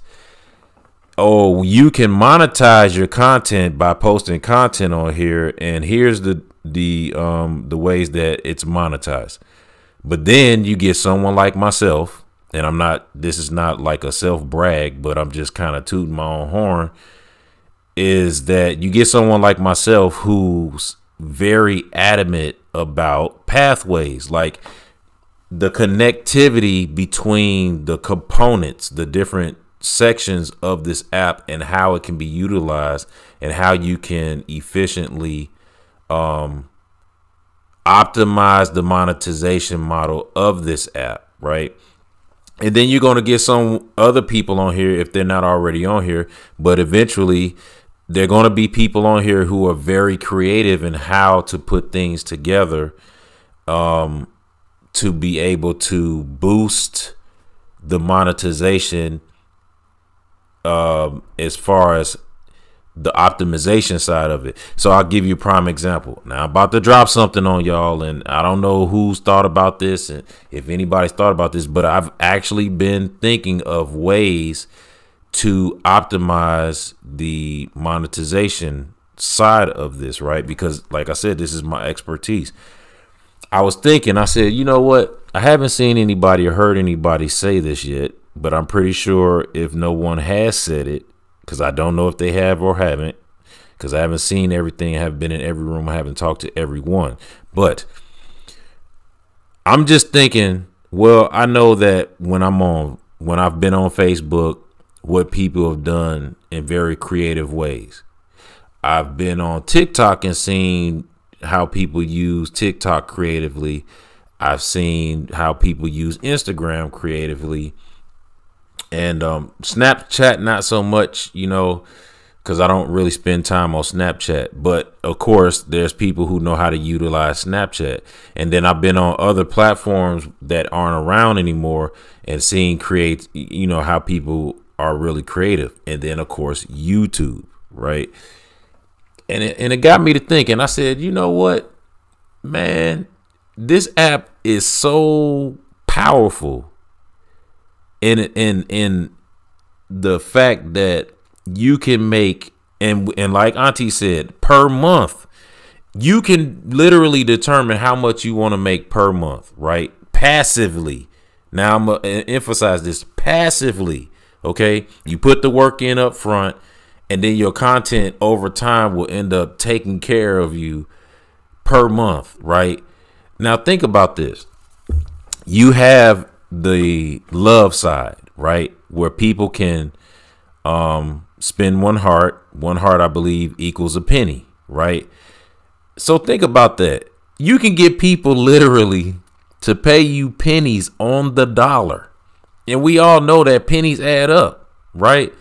Think about this. If someone clicks on, they can actually hold the heart down, and then they can, purchase a certain amount of hearts over and over and over and over again. You could do competitions. You could do challenges. You can do all kinds of stuff. You can even say, hey, whoever spends 2,500 hearts with me gets this, and all sorts of things. So it's really up to you and your creativity. All you got to do is just sit around and think about it. And here's the thing. You don't have to be right. You don't have to be right. Meaning, like, you don't have to get it right the first time, because all you have to do is experiment. And then as you see the app developing, and when I say developing, I'm not talking about the functions or the features. I'm simply saying the users, us, right? And our brain trust, our collective, and the different methods and strategies that we put forth on the app, and how we basically like figure out, okay, like flicks is my thing, so I make a lot of flicks, and this is how I win on flicks, or I do long form content, and this is how I win, so on and so forth, or this is how I get people to subscribe to me, right? But the ideal is, like I said, we all have an idea of what to do, because we've already seen it. We've already experienced it. And so for some of us who already have that experience, we know how to implement these things.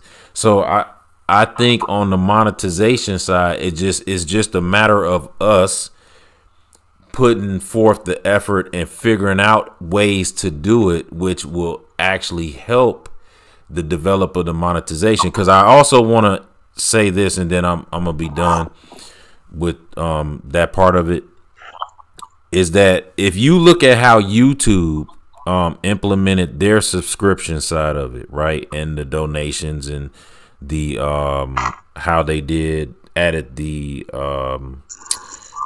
the merch part of the app, of the platform. They did that based on what people were doing as marketers, how they were how they formulated driving traffic to different parts. Like, say for instance, you have somebody who's a content creator or a marketer, or maybe somebody in business, right? And they utilize the description section a lot to drive traffic by telling people, click the link in the description, click the link in the description. And they kept saying that. Or they would use the cards, right, as a way to drive people to different videos to boost views, and to also drive people to click on links to go to different products and services. So YouTube recognized that, and they said, oh, well, since they're doing that, we can just add that to the platform. And that's how those parts developed.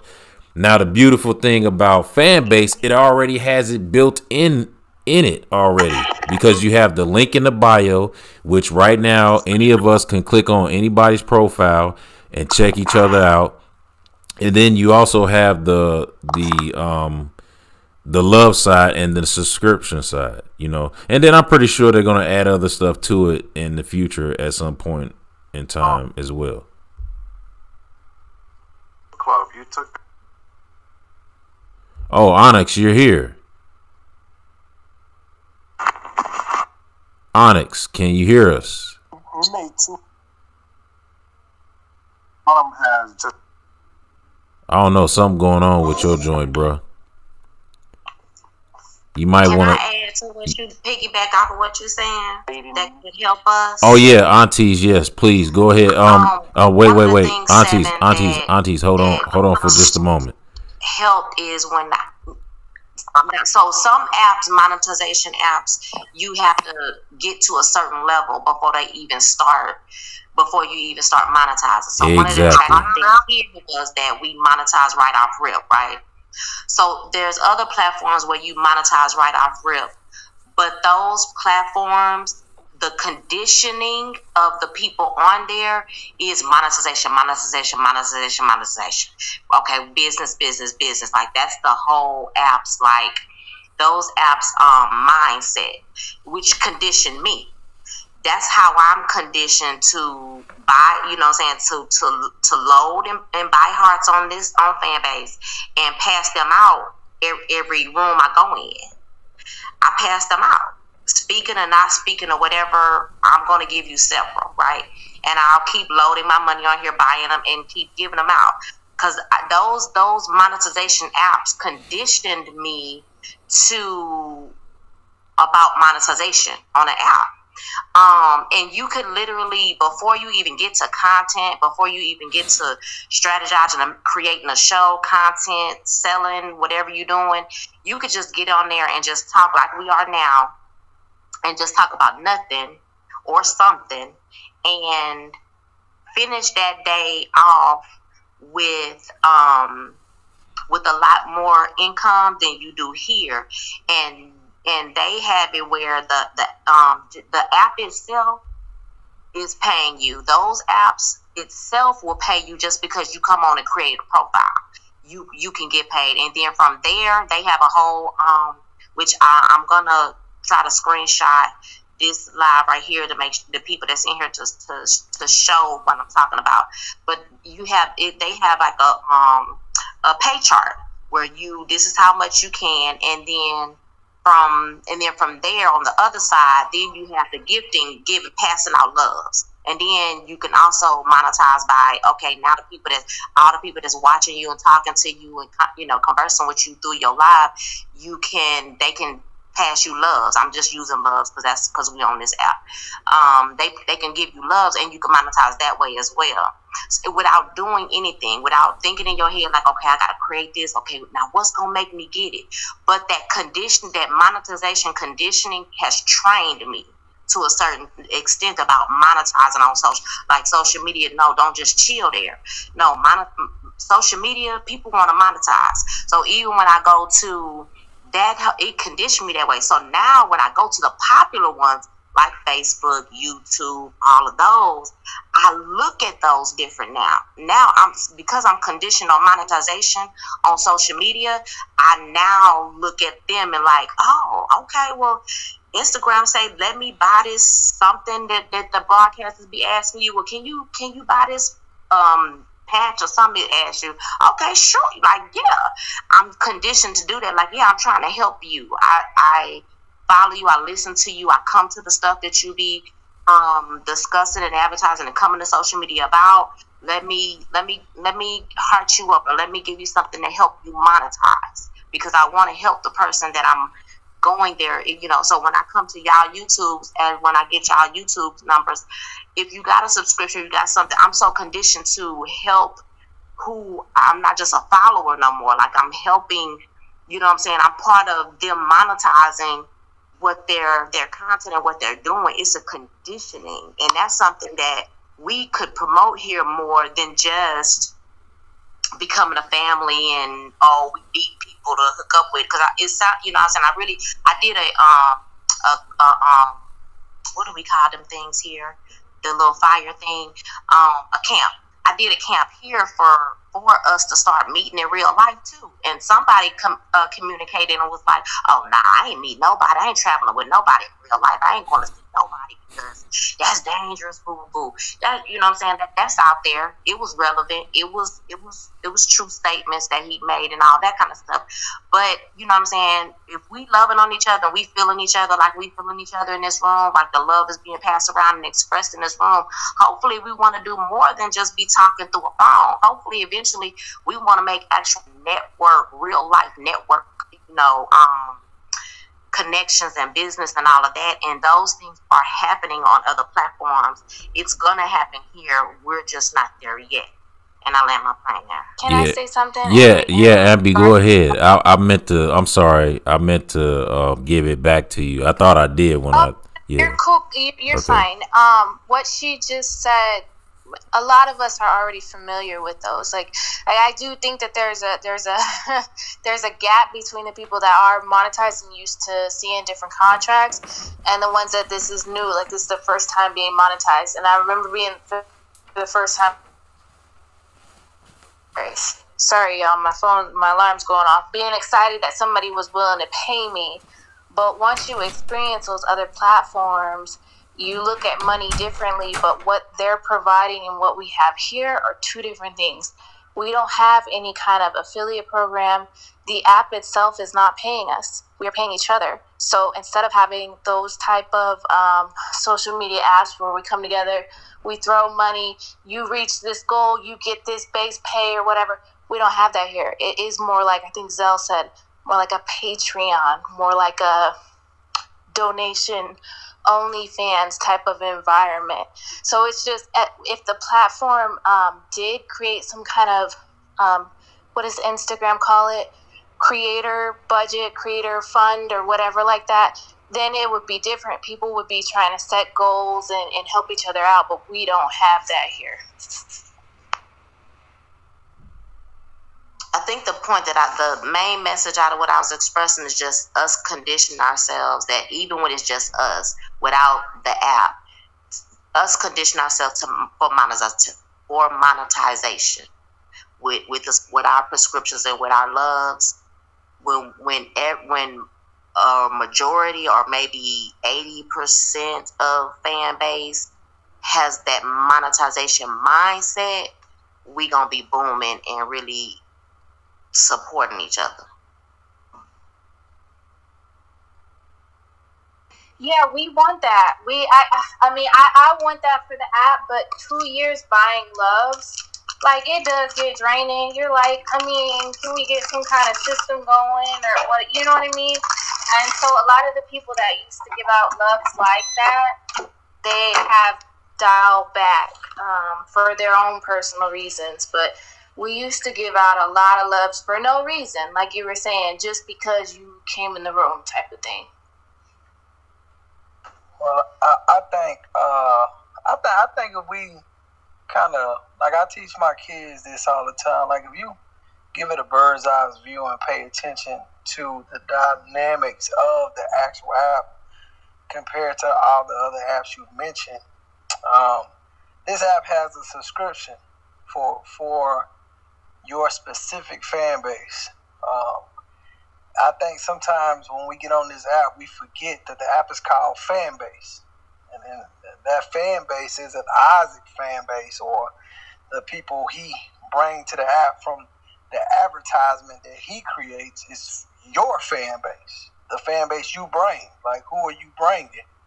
And I think sometimes we misuse the app. We use the app in the wrong place. The other apps are able to pay you because they've been taking all your stuff for free for 11 years.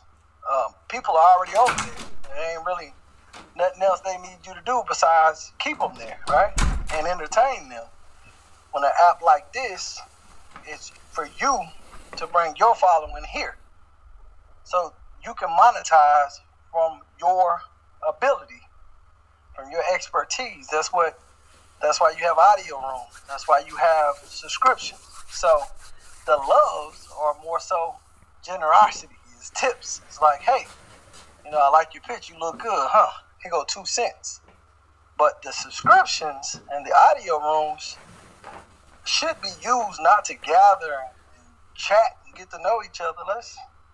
start hosting some panels. Let's start creating some things that add value that we can pay for instead of hangout rooms. And I think the confusing part with the app is you have a lot of people who expect to monetize off of kicking it. I don't want to kick it with you. I want to learn something from you. Teach me something. What can I learn from you? If I come in your room and your room is only discussing the other people in the other room, you don't deserve a heart. Like, what heart? Why do I need to buy hearts to give to you only for you to talk about other people? Teach me something. I'll land my plane. So my question is, do we want camaraderie and do we want socialism, or do we want monetization, or do we want both? I think because I came back. I took a few months off and came back, and it does seem like the people that are here currently right now, because I think some people do go off and come back and stuff like that, is more about the socialism. And if that's, what I'm saying, it's like whatever energy we're putting out there, we're developing this to be, because we are developing it, right? Us users are framing this thing. What are we doing here? Because now monetization is what brought me here.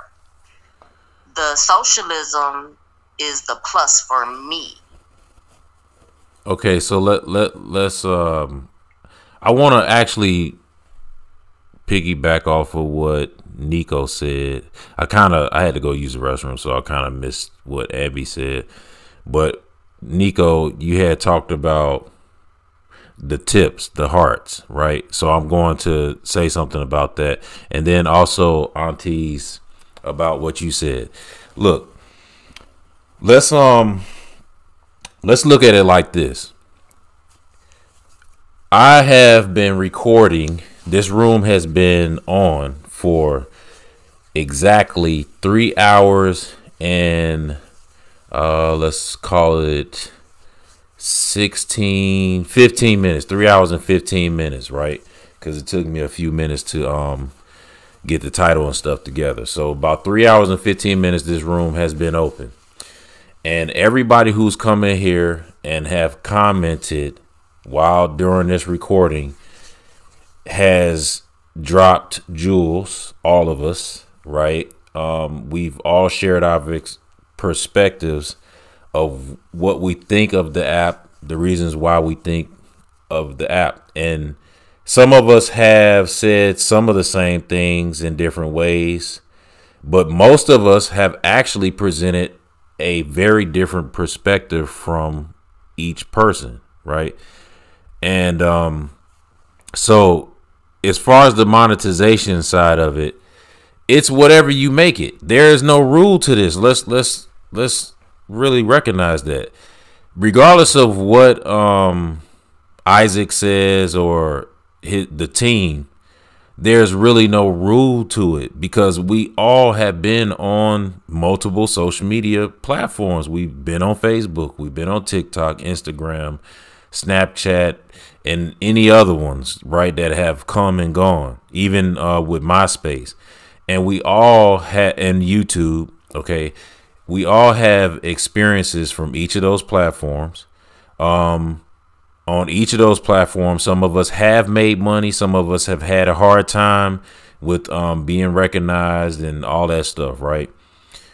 The unique thing about Fanbase, and again, why I said I started leaning into it, and I'm going to emphasize for those who have just come into the room, those who don't know who I am, my name is North Star.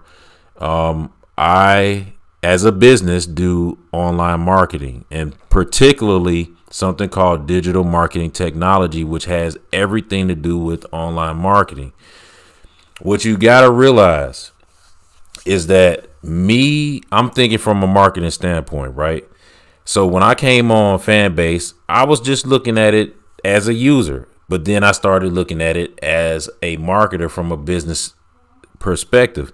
And when I began to realize the dynamics of this app and the pathways that are between each section, let's talk about when you first open the app.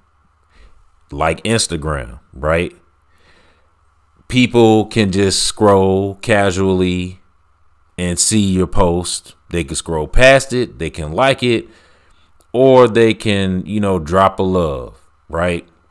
Now, Nico, you said that, hey, the hearts are just for tips. No, I'm going to have to disagree with you on that one. And I'm going to point this out because I don't know if you actually recognize this or not, but I'm just stating it from my perspective and my standpoint of how I see it. Okay, so this is not to say what you said is wrong, because like I said, there's no rules and there is no wrong or right. We're all right, actually, in our perspective. But as I see hearts, yes, hearts are tips. I do agree with that. They can be tips because people can just drop one heart and give you a penny, right? But you can also leverage that by getting people to give you tons of hearts, which actually ends up being a truckload of money.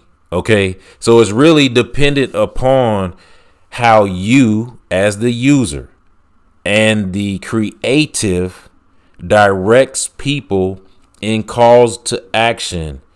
Some people are going to be so they're going to have so much magnetism that people are just going to want to give them all the love, right? Because of their content. Then there's going to be people that we casually just drop a few hearts on because of whatever, maybe we just like them and we support them. Maybe we just like something they did and we're like, yeah, this deserves 5 hearts or whatever. You know what I mean? Or 15 hearts or 50 hearts, whatever that number is for you. But it's not about if, okay, I'm putting out content and okay, I don't want to drop hearts because of this and that. I mean, that's your own personal decision on how you spend your money with the content creator. And that's the beautiful dynamic about this, because for everyone who posts on this app, and if you are posting with the intention to actually get those hearts, then you know that you can't be just posting anything.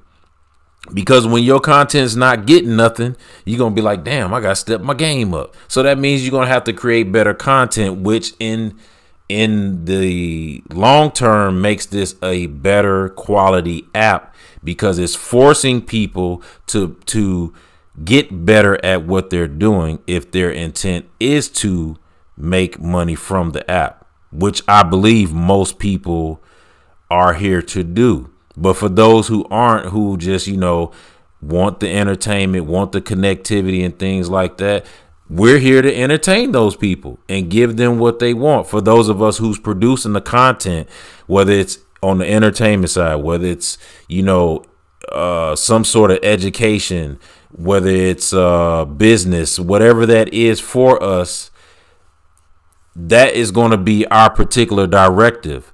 Now, it's going to be up to you how you dictate the use of the app for you personally. So so let's say you are someone who makes movies. I'm not sure if it's Zell or somebody I've seen on here does these documentaries or whatever, right? Or movie style type things. You're going to have to set yourself up in a way that's going to complement that, so that you can not only get people to your main content, but also get people to subscribe, get people to drop 2,500 hearts or 50,000 hearts or whatever that is.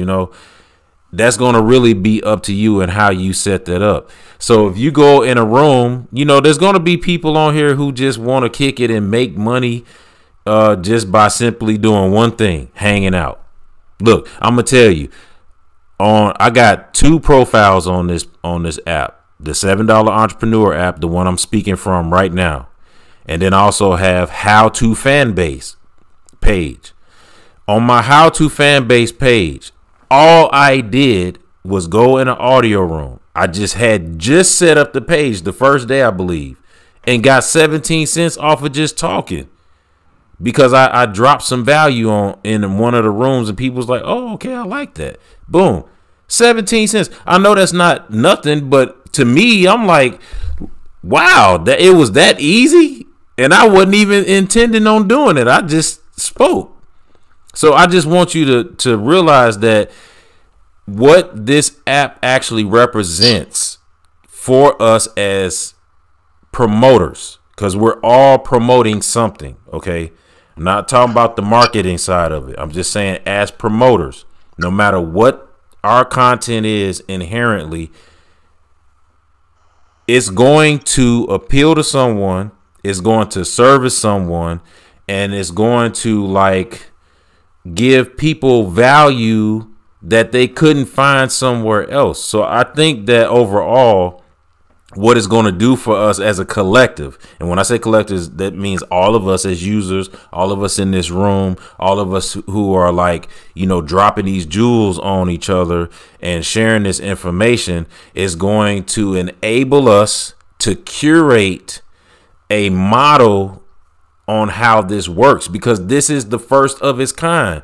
Even though there's other apps that have monetization, this is the first app that's put together in this particular way, where people are using it in its way. And now it's on us to be able to like really detail that dynamic and how that works. Right, Seven, and I'm gonna agree with you, and I'm gonna say you really just reiterated the same thing I said. I probably didn't say it as adequate as you, but that's me and you. We said the same thing. You said, "Hey, I opened up a room, got 17 cents. I ain't even do nothing." Now, if you actually wanted to make $38, you would actually have to come up with a plan of action to get $38 in that same time period.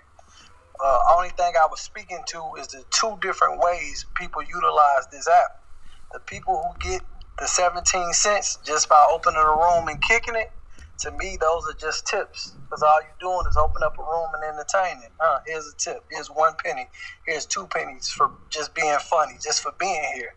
But the people who are leaving this app every month, cashing out $178 a month, $200 and $300 a month, they got subscriptions, they got value, they got things that they're giving. So I feel like you might feel different. I feel like we're saying the same exact thing. We just said it in a different way. But I agree with you 1,000%. Okay, I mean, like I said, I had to go to the restroom, so I didn't actually catch the entirety of what you said. I just heard that part, and I was like, "Oh, okay." So so cool, But here's the thing: I want everybody to know that your opinion, your perspective, is respected here, because look, we're all learning this app. We all are, call it, a spade. We're all trying to get it right. And there's really no right or wrong. We're all trying to figure it out. That's why we're sharing this. And that's why how to Fanbase was created in the first place, so that we can go somewhere, talk our stuff, drop our knowledges, connect with one another. And, look, let's just say this. I think we all want this app to win for an obvious reason, right? I think we want this app to win because we have the fortitude, the aptitude, the vision, the know-how, the talent, like everything, every word that, can be said. I think we all possess that in different ways on different levels that's going to actually help and complement each other, So I think overall it's just going to be a win-win for us all, that all of us are bringing our ideas to the table and saying, okay, look, this is what I see. This is what I see. And then we just make it work, how we make it work, Hey, and the last thing I want to say real quick before I leave is that when we talk about monetization, right, I think we kind of get it confused, like it has to be one way. Like the concept of monetization is converting something into money. That something could be your funny. That something could be your beauty. That something can be an ebook. That something can be a rap battle. Something can be a book club that you put on here. It's just converting something to money. So everybody in this room has the ability to do that. You know what I mean? This platform really just gave you an option easier to buy hearts and to buy into the person that you are following, that you enjoying learning from or enjoying being entertained by. Yeah. Oh, before you go, bro. Well, you said you were gonna leave. So if you are, before you leave, there's a question I have for you. It's multi-layered. Tell us about, share your experience on Fanbase. Rate the app from 0 to 100, and then also compare the app to other social media platforms. Okay. I'm gonna start by my experience. My experience has been authentic. I'm from the community. I'm in the community, so what I see on this app is very similar to what I experience and see in the community. So it's been authentic. It's been true to itself. How I compare it to other apps, I think there's no other app like it. I say this and I mean it in a positive way. I feel like you have the A League and the B League of apps, of people, of content creators. I think this app is a good place for the people who are starting out to be content creators and learning about content creating. Because once you are successful here, you can go to any platform with monetization, and you're probably gonna earn a living and not ever have to do anything. Because once you figure out the technique here, you're gonna be successful. You can move it anywhere. The next question was what now? Rate the app from 0 to 100. I'm gonna say I'm gonna have to give it 100, and the reason why is because Wow. it's still new. It's still I'm gonna say it's still new. It still got a lot, and a lot of people in this room has bear witness to my struggles, my hardships, my nut kicks, me getting kicked out of rooms, all of that. But I feel like it's true to itself. I feel like the people on the app are true to themselves the whole nine. I feel like this app has a lot of potential, and I feel like once we actually hit the switch from being consumers to being content creators, we'll see the benefit of it. I think the more the app grows, the more our minds open up to the possibilities of what's possible. You know what I'm saying? And in comparison to other apps, tell us what you think about that. I did. I feel like it's a much better app. It offers more because of the algorithm, the concept of not having an algorithm. Being on other social media platforms like Facebook, you might have 5,000 friends, but only 30% of your friends actually see your post. On here, I got 2,000 friends. When I make a post, 2,000 of them actually see it. I just think your ability to stay in contact with your audience is dope. It's an app it's a program, a communication app called Community, where you can give somebody your number and you can send mass text messages out to people and all of that. I think this is equivalent to that. You know what I mean? If you can convince all of the people in your network to keep their notification on, when you open the room, they'll get it. They can come into the room. You can send a message out. They can get it the whole nine. I like it. I think it's dope. And compared to other apps, I think it's going to smash other apps because this app has had time to find the hardships and the things that we dislike about other apps, which gives us an opportunity to make it better and improve it. So that's my opinion. Facts. All right. Well, thanks for sharing that. Yeah. Whoever was just speaking, go ahead. I'm doing something. It's Oracle House. I just wanted to say everything that Nino said.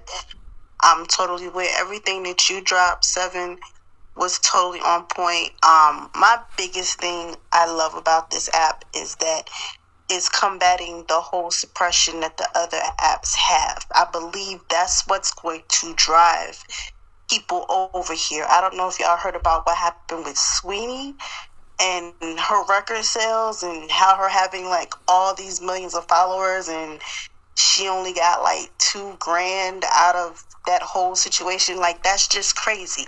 And it's starting to happen. I don't know how much y'all are on like the other apps. Like, I'm kind of on what's that app, the clock app, a lot or whatnot, and I've noticed TikTok. A lot of the people that TikTok a lot of the people that I follow, they have like I said, the 600,000, the 1 million followers, but a lot of their content recently in the last 6 months or so, all their people aren't seeing it. And it's like, how are you going to suppress those people? Those people are rightfully your followers. Now, I can see the new follower people. If you're trying to get new people to follow you, okay, yeah, cool. Pay for advertising. But if I already got you as a follower, you should be seeing my content. And that's just ridiculous. And that's going to get the same thing with Facebook and Instagram. These people have 1 million followers, and only like, 20% of the people are following them or seeing their content. Fanbase doesn't give you that. And once people start to realize that and they get tired of that suppressing BS, they're going to be coming over here. So the pivot is happening. Definitely. I land my plane. Okay, so tell us about your experience. The same question I asked him, go ahead and answer that for us. Oh, well, what is it? I like the app. I love the app a lot. Compared to other apps, I think it's a lot better.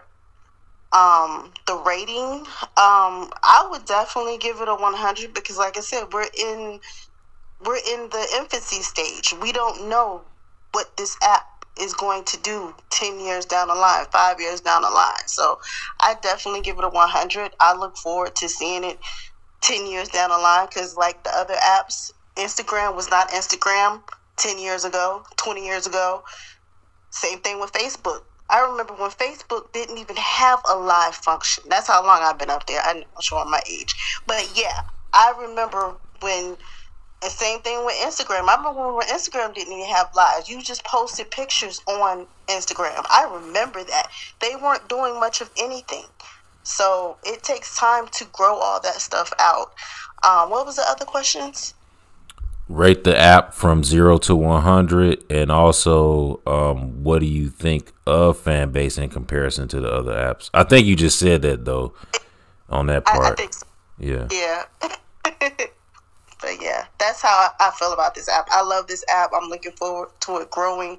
I think it's a whole lot better than other apps. I think it's more communicative, if that's a word, than those other apps. Because like I said, all the other apps, they are really focused on advertisement. If you've noticed, a lot of these apps really wasn't concerned about monetizing people until Fanbase came along. Some people were monetized. Only people that were being monetized were people that had thousands or hundreds of thousands, millions of followers. And then if you wanted to build from there, you had to go to Patreon or fans only. If you wanted to actually get people, Fanbase is giving people out the gate the opportunity to make money. So I think that's the biggest thing. So from 0 to 100, what do you rate it? 100. Okay, so that's two 100 so far. All right, so I'm gonna recognize a couple people. We got Nick. Let me see. Essential J. What's going on with you? Let's see who else have I not recognized. Okay, so in the crowd we got JC, Gary, Cherry, Gene, and Dejat. So I've been inviting y'all up, and y'all haven't come up, which is cool. You don't have to if you don't want to. So Nick and Essential, please share your experience on Fanbase, rated from 0 to 100, and then tell us what you think of the app in comparison to the other apps. Nick, starting with you. Okay, I only been here for literally this my second day, but I see the potential. I was watching Earn Your Leisure. I don't even know the guy. Forgive me, I don't even know the guy name that I guess on Fanbase. But I'm I'll see it, sure. Let me go look at what Fanbase is. And I was surprised on how put together and how everything's just runs smoothly and stuff like that, and especially how like the monetization works. So like my plan right now is to like on all my other social media, I'm cutting the content short and sending people to my fan base, in which the video will still be free, but it's just bringing the people closer to like I want my people on Fanbase, so it's one step closer to get them to subscribe to my more exclusive content. But if I was gonna rate this app, I would rate it a 90 just because improvement, just to give it some room for improvement. And but yeah, man, I'm really surprised with this app. Like I said, I haven't been here long, but just the few days that I have been here, I'm just excited for the future. And yeah, and I will, if I could ask a question, like how I guess I could go on YouTube too, but how can I put up a paywall? That's kind of what I was When you say paywall, what do you mean? Be more like, specific. Far as if I like exclusive content, like I don't know how like subscriptions work. So like when I'm saying paywall, I'm basically saying like if I want somebody to watch a video, like they can watch it because they paid, I guess. Oh, you saying here on Fanbase? Yes, sir. Okay, so it's real simple. Anytime that you upload content on here, it has a little bitty section right beneath the post before you post it that you can mark it exclusive. So that's the paywall side of it. Okay, nice. Yeah. I'll look out for that. Yeah, but so yeah, man, so when you do that, I'll rate this. Yeah, so when you do that, it gives the person who's deciding on whether or not to go on the other side two options. The first option is with hearts, and it's a minimum, I believe, of like 500 hearts to unlock it, and then there's the subscription side, which I'm gonna say this real quick about that part, because I think that's like a loophole that they need to like take away, right? And the reason being is because I'm thinking from a marketer standpoint, is because, okay, so let's say they unlock that post for 500 hearts, right? But they could just do a subscription, which then that subscription is supposed to give them access to like multiple exclusive content, when the point is to enable like exclusivity to different types of content. So I think they need to like rework that part of it, because I don't know if they actually thought about the fact that if someone pays for one post but doesn't subscribe, is the same as them subscribing, but when they subscribe, that subscription gives them access to all of the exclusive posts. You know, I would say that it's different personally, because so if you don't, I think about this in the same way that I kind of think about like subscribing to Apple Music. Okay, so we think about, if you choose to subscribe to Apple Music, you have to stay subscribed in order to be able to have access to that, I don't know, 100,000 options of songs that you want to listen to. But if you know, like me, I'm the type of person that I don't really go to browsing all the music on all the days in a given month or in a given year. The music that I actually listen to each day or month or year typically is the same stuff. Once I find an album or two, I kind of listen to it on repeat, and then I move on. I might listen to some podcasts and some audiobooks, and then when I am ready to come back and listen to music, I might listen to those same few albums, may even go back and have a nostalgic moment, listen to some old stuff that I already had. So what is the benefit for you as an individual? What are your preferences? Do you prefer to stay subscribed to someone for a long time, just so that you have access to the plethora of material they may release, and you don't want to have to kind of like worry about it? You just want to have access to it whenever at your fingertips? Or would you prefer to sort of have ownership over being able to see this piece of content at any given moment that you wish? That's the difference, in my opinion, as a consumer, as a person who purchases music. I chose that for me, it's not work. I don't need the whole marketing point of you get access to this library of 100,000 songs. I don't care about like 990. I don't care about most of that.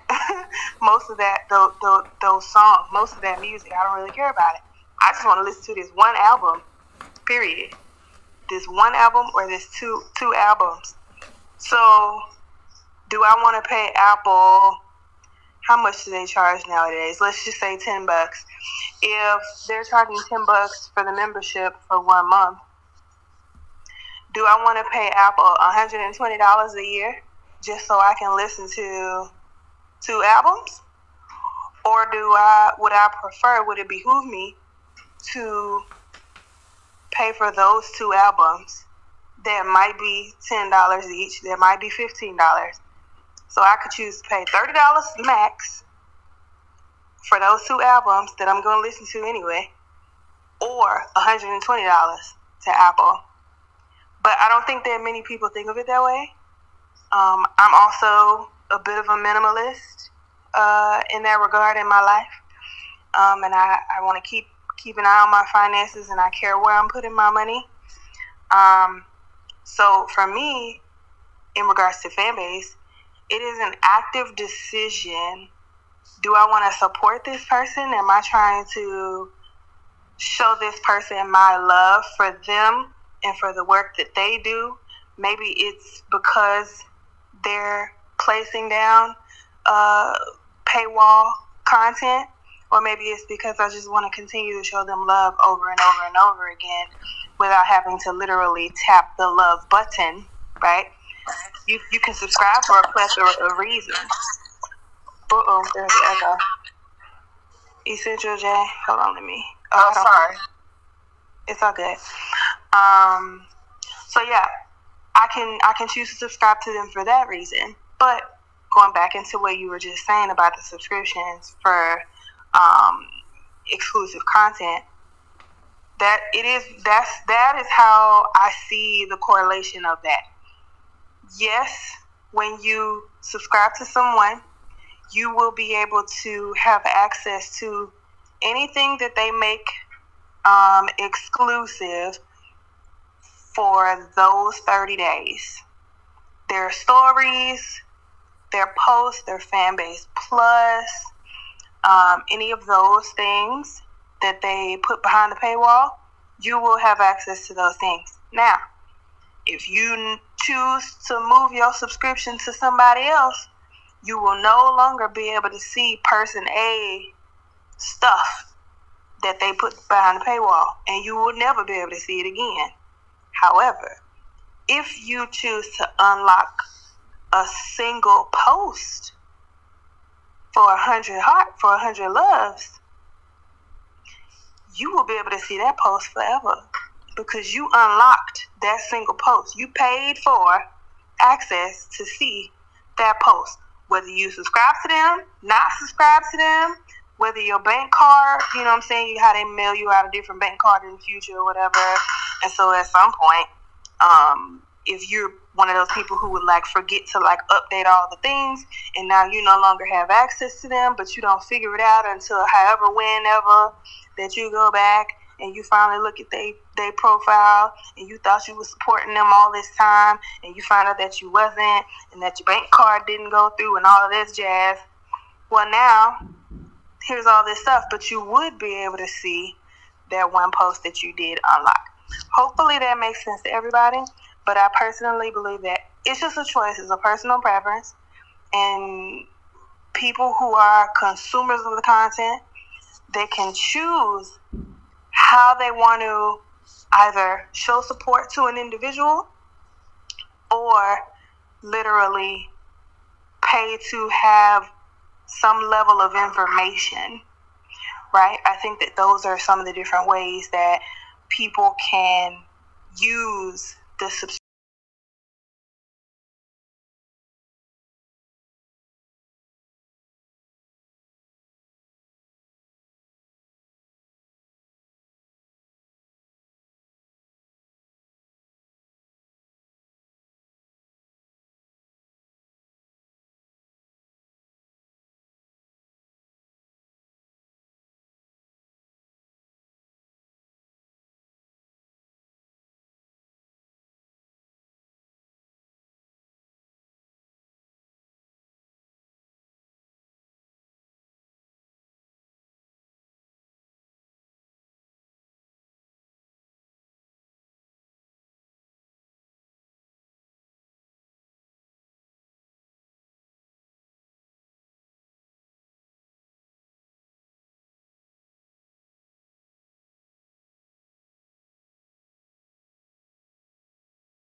So the other side to it is this, and I'm gonna say this, and I'm gonna close because I gotta go eat, right? Because my meeting is at 8, so I want to make sure I'm well prepared for that. It just simply comes down to this: how to Fanbase is to help you, is to help me, is to help the entire platform overall. It's to be a source of information that a new user can come on and somebody can say, oh yeah, you want to know about Fanbase? Like, go to How to Fanbase. It's a page and you can find everything you need to know about that. And also $7 Entrepreneur, right? Because I'm going to be posting How to Fanbase stuff on $7 Entrepreneur, but not everything, because How to Fanbase is exclusively for How to Fanbase. I'm just going to only post some things on $7 Entrepreneur because it's relevant to $7 Entrepreneur page. But it's got to be a resource for all of its users to be able to know how to like make the best use for them, you know, because the way that I use Fanbase and what I do on Fanbase is going to be much different than how you do it. It's going to be much different than, you know, somebody else. Some of us are going to use the same methods and strategies and things like that. I mean, because you have to, right? Like, everybody has to post the same. You got to use the same tools to post. Everybody's got to use each section the same. But it's the how. It's not the actual function or mechanism of posting. It's the how. It's like, if I make a post on the main feed, right? If I make a post and then that post, then I do a story, and then with that story I do a flicks, and then with that flicks I do a Fanbase Plus, and then I also do exclusive.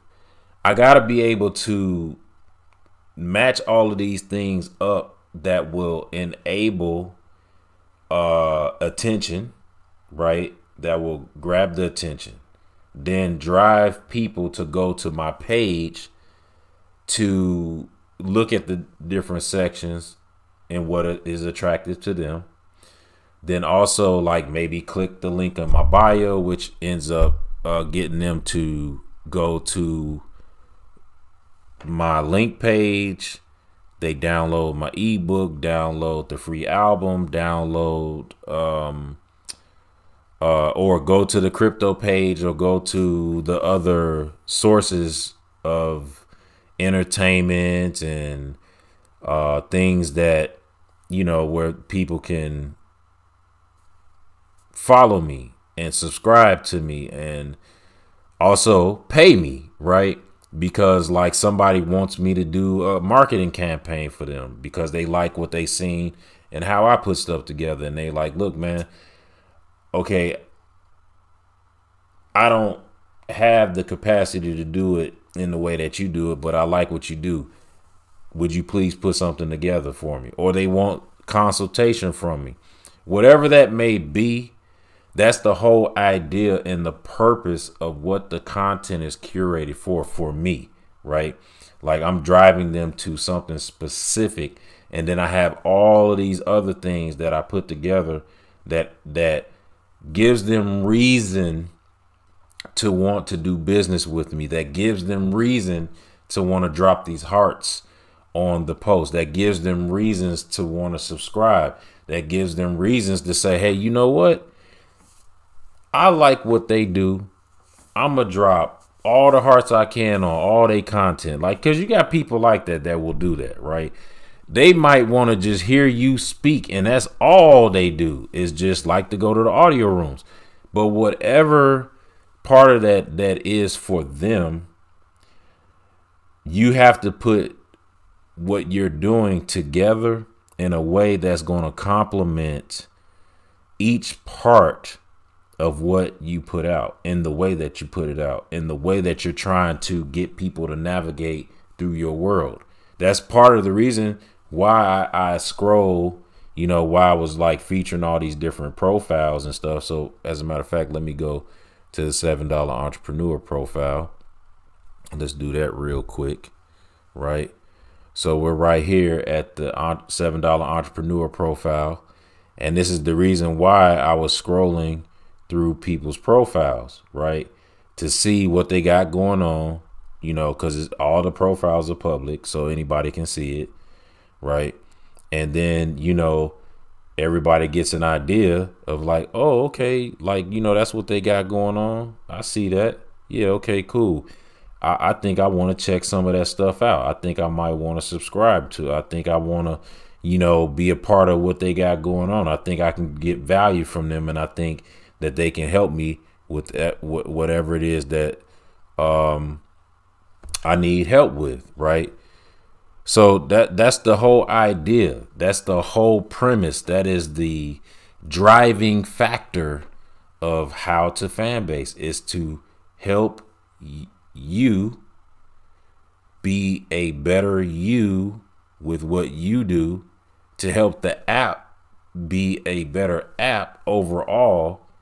So then that enables all of us to benefit collectively, right? Because it's not just about me. It's not just about you. It's about all of us. We all need to help each other win, because the only way, in my viewpoint, for us to really, really, really pull this off and to really make something about it, we got to come together and we got to like put our talk into action and really show it. And that's why I'm glad that how to Fanbase, you know, was an idea that somebody said should be done, which was, I believe, was Miss Extraordinaire. It was the one who actually suggested that. That's the reason why I ended up doing everything that I did, because even though I had started the well, actually I didn't start how to Fanbase. It was someone who put a page up, a audio room, and they had on the title was how to, and then I think they put semicolons, and then it was Fanbase and social media or something like that. You know, it wasn't like how to Fanbase. It was just how to, and then it was Fanbase, social media, and other stuff. So then they passed me the ball and left the room. And so because I'm focused on Fanbase, I started talking about it and made it the focus subject, right? And then it just turned into a thing. And then I got the idea right then. I'm like, okay, I'm going to start how to Fanbase, because this is a real thing that needs to be addressed. And then also I had been in other audio rooms and heard people talking about all kind of different things, right? So when I seen that, I was like, okay. And then Miss Extraordinaire had said, hey, you know, somebody needs to start a YouTube channel talking about it. And boom, right after I started that page that day, the next day, I believe I had started the YouTube channel.